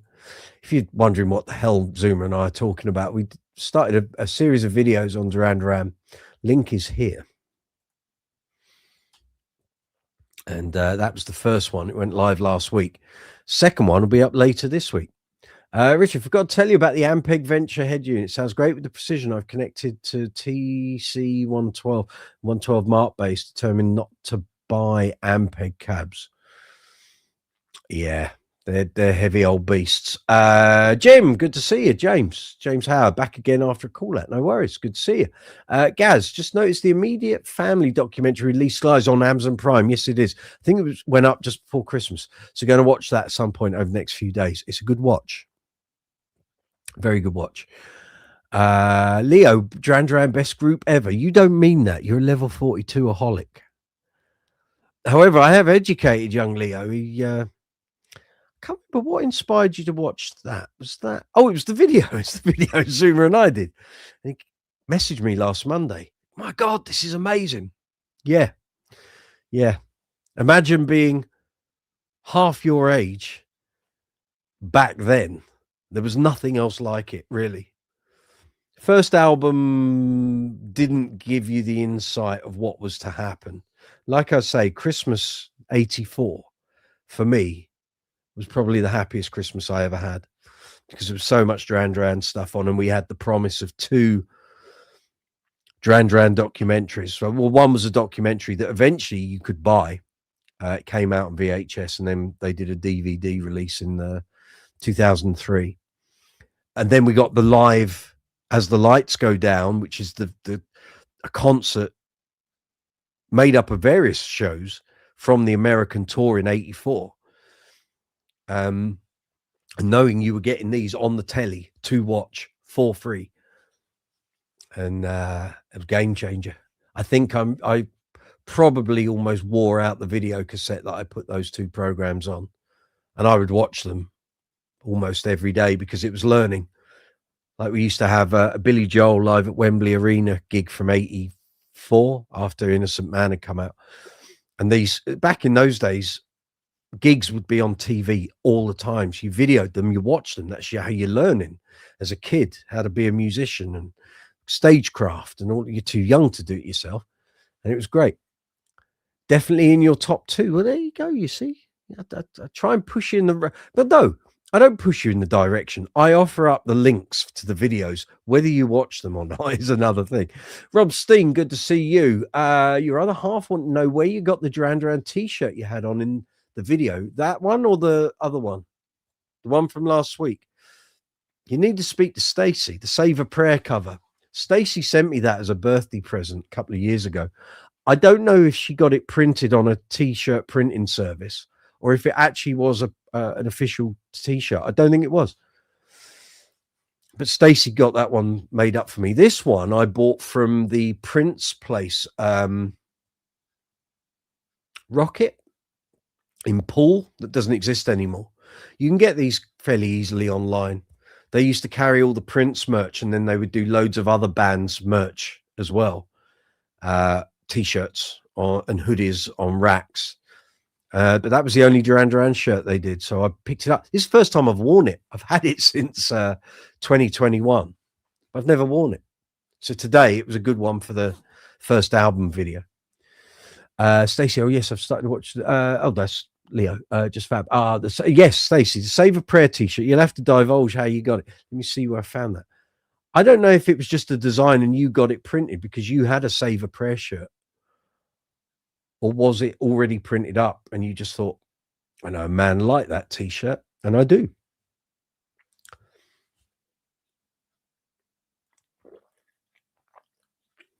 I'm sure you can probably go on Etsy, Rob, and there'll be something similar. I know on Etsy, sorry, I've got an itch. They were carrying Power Station and Arcadia t-shirts, and I will venture forth into that. Redbubble as well is a good place for that. Basically, people take old band album and single and photo designs and create their own merch. Whether they make any money on it, I don't know. Don't know if they get hit with copyright, but you can ask those questions. But they had some Arcadia stuff, and I remember thinking, wouldn't mind one of them. But I've got a t-shirt wardrobe that's bulging. If it's not full up of Queen t-shirts, it's got Brooks's Bass Corner t-shirts and Star Wars t-shirts and tons of Prince t-shirts, Level 42 and Toto and Mr. Big and Winery Dogs, and I could go on. Gear manufacturers and string company t-shirts and all of that. One thing you get out of being a journalist at a bass mag, you get a lot of t-shirts. Stacey says T Public is one place to find them. I think that's where I got yours. Well, thank you very much. See, you wear a t-shirt on a video and people go, where'd you get it? I had that happened over and over again with the Bass Collection video when I had the Prince symbol in the Borealis glittery, what do you call it? Stud. They're not studs, but yeah, gemstone looking t-shirt, diamante kind of thing. I had loads of people ask, where did you get that t-shirt? And they ask me now, and you can't get them. Well, you can if you want to buy it through Paisley Park merch, but I think they're about 3 times the price I paid for them. So I'm glad I bought 2 when they came out. But yeah, actually, anyone, if you see me wearing a t-shirt on any of the content here on the channel, if it's something I can buy or you can buy through Amazon, it will be in the Brooks's Base Corner store. If you see something and it's not in the store, tell me and I can create an affiliate link so the channel gets a little kickback if you buy the t-shirt. If it's a Brooks's Base Corner one, then the links are in the description box anyway. But I'll always steer you in the direction of where I got a particular shirt from if you're after something. I'm not saying I'm no model, but I do have a veritable collection of t-shirts, especially gig t-shirts that have been assembled over 40 years. Oh God, 40 years next year. So yeah. Gig shirts are harder to come by, although a lot of bands now are regenerating their old tour merch because they know they're vintage designs and there's money in it, so you might as well make it available. Genesis are a perfect example of that. They keep putting out their old tour shirts and making a mint off it. Why wouldn't you, frankly, especially if you've got a young up and coming audience who weren't there first time around. But yeah, Richard, model, you could set up a catwalk through the bass room. Yeah, that'd be great. That I haven't got room to swing a cat, let alone set a catwalk. But yeah, actually, we'll get onto that this week. It'll be a right old cleanup. Yeah. So Leo, favorite songs, Duran songs, favorite albums. What's your preference? Have you found anything that you've suddenly gone, oh, I like that? Because when I find bands after the event, invariably there'll be a couple of songs and then I've got to find out what albums they were on. And then I go and listen to the albums. And then that opens up a whole rabbit hole of finding gigs from that time and performances and TV stuff.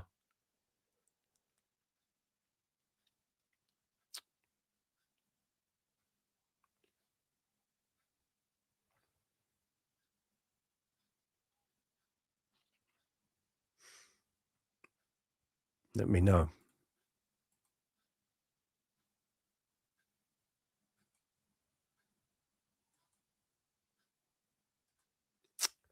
Don't forget to start again. Don't forget to give the live chat a thumbs up, please, folks, if you'd be so kind. It doesn't cost you anything. It helps the channel, helps me. See, this is the thing. In the horizontal feed live chat, there's a poll. There's one in the vertical as well. And I say in there, have you given this live chat a thumbs up? And it says at the moment that 100% of the people that have voted in that poll have said yes. Yeah, I know the horizontal feed has had 75 views, but there aren't 75 thumbs ups. So someone's telling Porkies, folks, please. I know I keep banging on about it, but it really is that important. If you please give this live chat, any videos here on the channel, a thumbs up. It makes such a huge difference. It really does. It pushes the videos through the algorithm. It gives us a head start over other channels. And it helps to push the videos out to more bass players, more viewers. Then we get more people coming in. We get more knowledge, more expertise, more advice for everyone. Richard, that reminds me, I need to listen to Arcadia again soon. You should. And if you're going to listen to it on Spotify or YouTube, listen to the deluxe version from 2010. It's about 3 discs. You got the album, you got loads of remixes and stuff. Then there's loads of other versions and B-sides. 3rd disc is a DVD, which was originally available as a VHS of all the videos and the making the album and filming videos and promotion stuff. Worth having. I'm glad I bought that. It got deleted quite a while ago. And now I think it's worth something like about 150 quid. So I did well with that.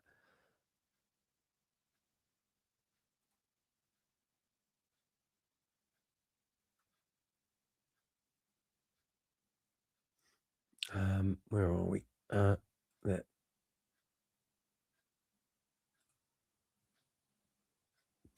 Right.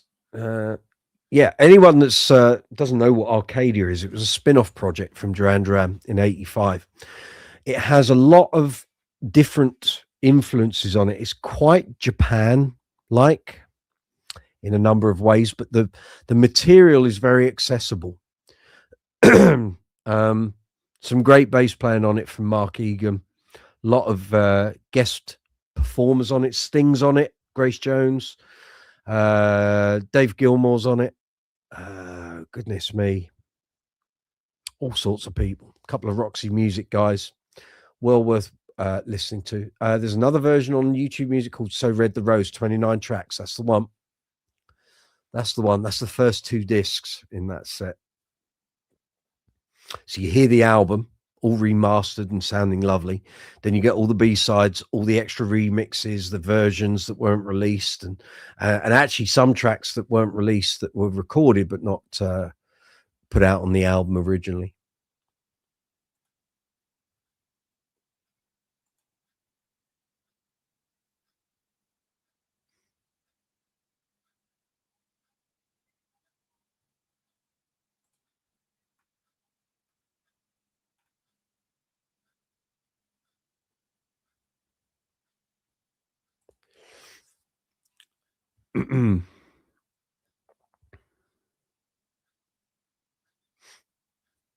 We will be covering this, Zuma and I, actually sooner than later. So next week's, well, this week, a video will come out for what we've filmed today, and then it's Rio, which is the big one. That'll probably get like 10 times more views than any of the other videos. Then 7 Ragged Tiger, then Arena, then it will be Power Station 1, and then Arcadia. And then we'll take stock and see where we are, see how the videos are doing, see how the analytics are performing, and we'll go from there.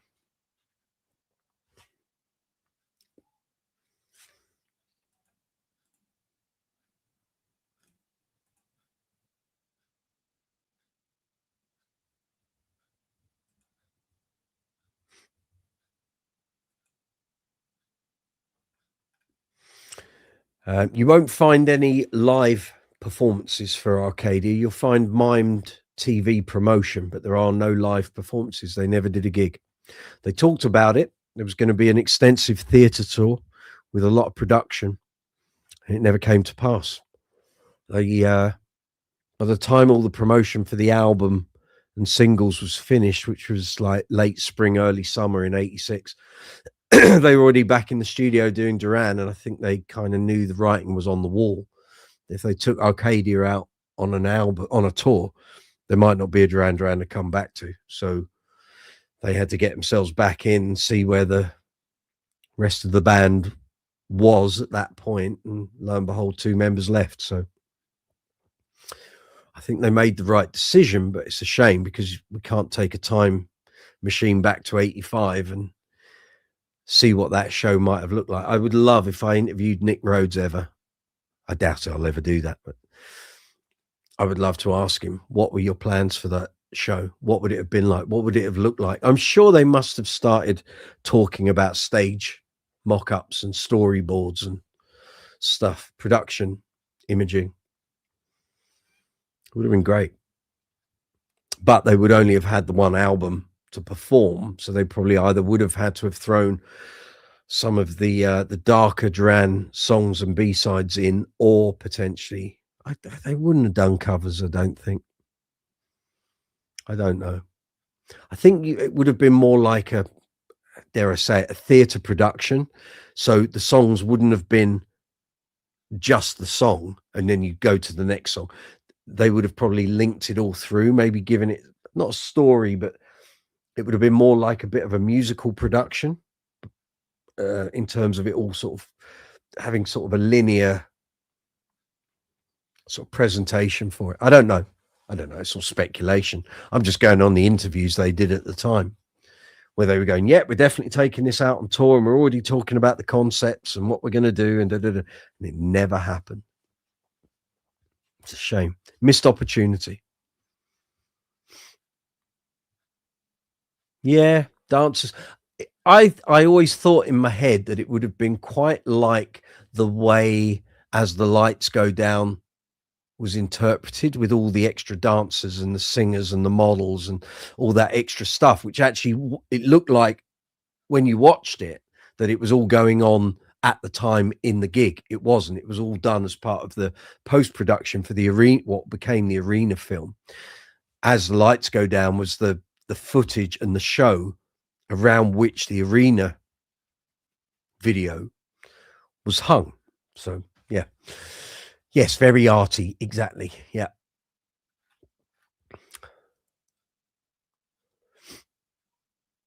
Would have been good. Would have been good. But the thing is that probably the venues they would have wanted to play wouldn't have generated the cash to pay for it. It would have been a very expensive production, because back then Nick and Simon had very expensive taste. Stacey, yes, even My Own Way kind of hinted at that atmosphere. Yeah. Yeah. I always had grand plans as a kid that if I became a musician in a very big band and we were doing big gigs, to do shows at places like Wembley Stadium and all that, and have all that extra production going on behind the band, but so that the audience could see it either on an elevated stage or via the video screen thing. Again, I had no concept of what those sort of things cost. You just think in your mind's eye, this would look really good. Yeah, it would, but you got to pay for it. But like I say, it never happened. It didn't come to pass, sadly. And now that moment in time is lost. But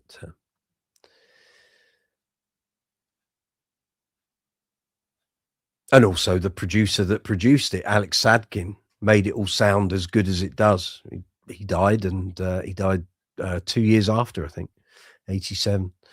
With the black, red, grey, and you look at what they do with the graphics. Yeah, it would have been great. It would have been great. Maybe they could do it as like a hologram show. No one's going to do. I mean, look, Arcadia did not go to number one.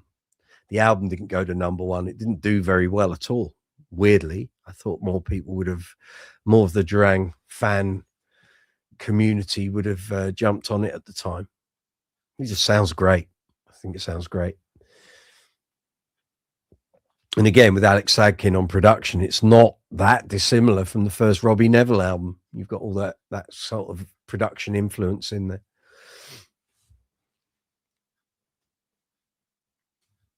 It is. It's just gone 8:30 here on Live Chat 148 here on Brooks's Bass Corner. We're talking bass guitars, bass amps, bass effects, bass accessories, great bass players, albums with great bass playing on. You want to talk about great bass players? Come on and do it. Tell us who your favorite bass players are. You want to chew the bass fat? That's what we're all about. Let us know. But please give the video a thumbs up if you'd be so kind. It doesn't cost you anything. It is just a tap on your mouse or a tap on your phone screen or your tablet screen. Really helps the video, really helps the channel. YouTube loves it. Emojis are great. Feel free to give the emoji icon an absolute pummeling. And right, Stacey, do you believe the side projects kind of split the camps? See, I've read various things that John and Andy, their idea, and they got the hump, and then Arcadia got the hump that Power Station was happening. I don't know. They contradict themselves all the time, and it was look. Seven and the Ragged Tiger as an album did not have enough content from Andy on it, and I would love to hear a remix version of that with more of the guitar work. I think that would elevate that album. Again, we don't know what the money situation. Someone might well have said, if you do this side project, 'cause they knew they weren't going to be touring, and you go out on tour, you're going to make all this money. But I don't know if they did. They probably spent so much because, as Roger Taylor says, they flew me over there to play drums. I literally lived in a hotel for a week. I was in the studio for about 20 minutes, and that was it. He literally just lived in the hotel for a week. So they paid for Concorde flights and hotels, and he only did 20 minutes. Do I think the side projects kind of split the camps? Maybe. It was a funny time back then. There was so much going on musically, so many new artists all the time. Prince was huge at that time. Culture Club had kind of gone by the wayside. Spandau Ballet, 84? No, they were touring that time. Wham were big. There was so much stuff. Look at now that's what I call music compilations from 83, 84, 85. It's just such a mix of stuff. Crazy, really.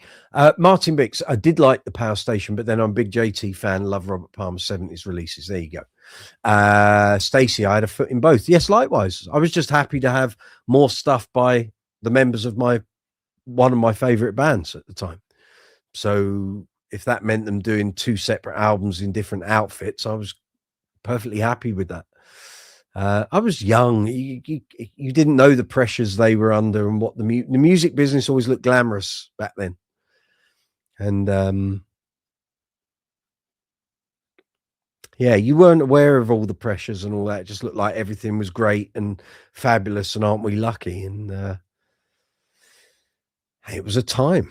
It was a time. The first Robert Palmer LP you ever bought was Maybe It's Live, which was the only place you could find Some Guys Have All the Luck. And it's not even his song. Go and check out Google to find all the back end of that song. It was an old, I think, a soul song or a reggae song. My stomach's rumbling. It's waiting for dinner.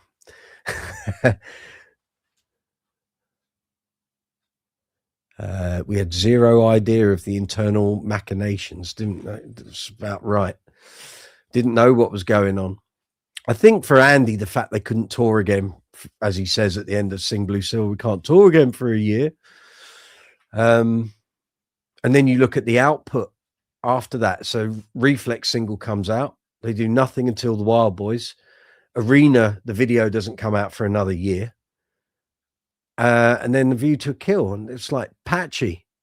And actually, I should have said to Zuma earlier, the period that the band got signed with the lineup we all know, through to the end of the Rio tour, was the busiest that band ever was in terms of consistency of producing material and product and content.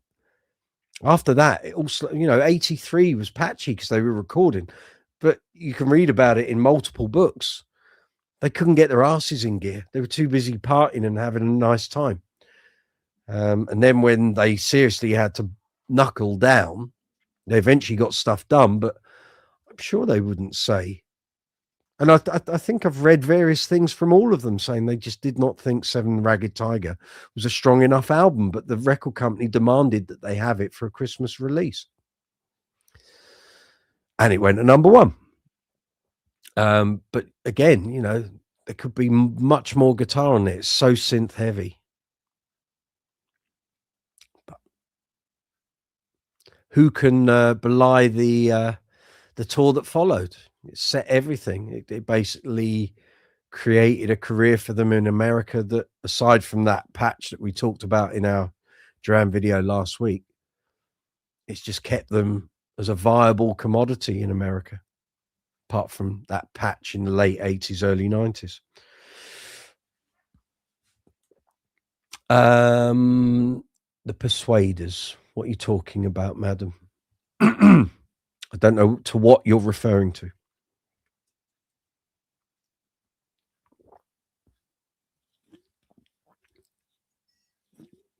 What's the Persuaders?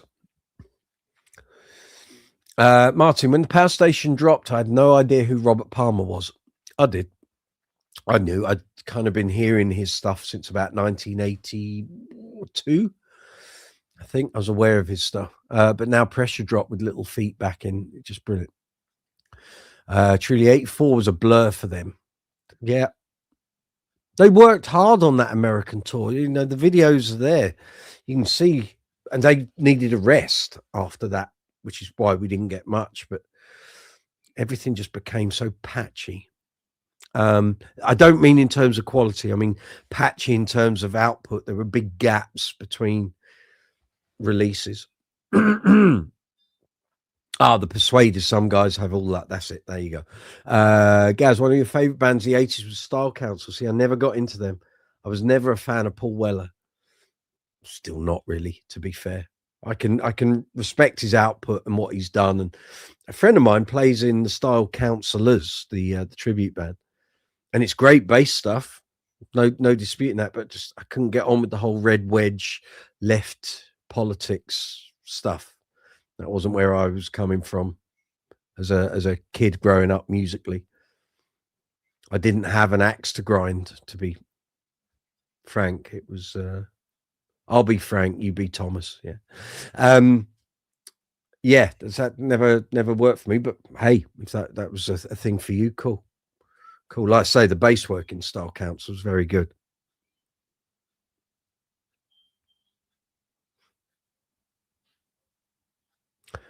Stacey, it was so clear the demand wasn't letting up. Correct. And if they wanted to survive with brains intact, a respite was needed. Yeah, unfortunately, the record industry, music industry doesn't stand still. So the problem was, by the time they did think, oh, right, we better go and do a new album, the whole, as I alluded to on last week's video with Zuma, the whole industry had changed. And they were no longer the band to watch. And a lot of bands had come and gone. A lot of new stuff had come out. I remember 86 being a very eclectic year, 87 even more so. And by the time we get on to 88, so many things had changed.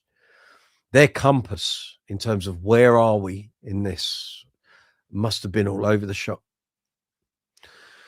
Richard, never really been bothered by the political side of popular music. No, likewise, it all passed over my head. Exactly. As a kid, I wanted music for entertainment, and you know, that's kind of borne out by the bands I followed and the bands I liked, the bands that appealed to me. I don't want to listen to Jimmy Somerville shouting about why Margaret Thatcher is a pain in the backside, and it was just, things will change, mate. They always change. No side ever stays in power forever, unless you're in Russia. Yeah, I don't want pop stars telling me who I should vote for and why I should vote for this and vote for that, and you need to go out and protest it. Well, yeah, but I was 12 years old. You know, based up in Scotland, it wasn't really something that was going to appeal to me. But there we go.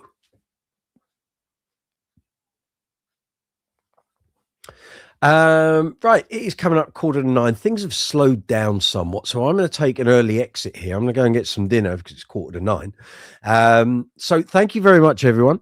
Been a pleasure as always. Thank you for all your input, all your messages, all getting involved. Thank you to all the new subscribers. Again, if you're watching this after the event, please give the video a thumbs up. You can still leave comments in the comments section. I will try and get that Chris Childs video up tomorrow, so keep checking back on the channel. If you subscribe, you'll get alerts when I put new material up. Feel free to watch the community tab. If I post messages here on the YouTube channel, that's where it goes. So Chris Childs interview, or me and him having a bit of a laugh, really, is what it is. It's not a serious interview at all. And then there will be bass demos this week. Next week's live chat will be on Saturday at 6 p.m. UK time. Oh, messages. Stacey, when Nick and Simon guest VJ'd on MTV, whole new slice of the music pie was served up to you. Japan, Roxy, Bowie, Robert Palmer. It was amazing. There we go. Richard, have a good dinner. I will try. Yeah, so demos, live chat next week will be on Saturday, 6 o'clock UK time in the evening.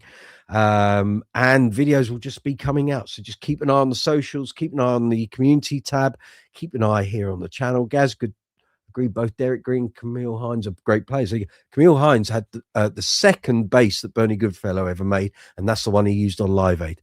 On that little nugget, take care of yourselves, have a great week. If you're out gigging, look after yourselves, be careful on the roads. The weather's meant to get a little warmer this week here in the UK, so fingers crossed.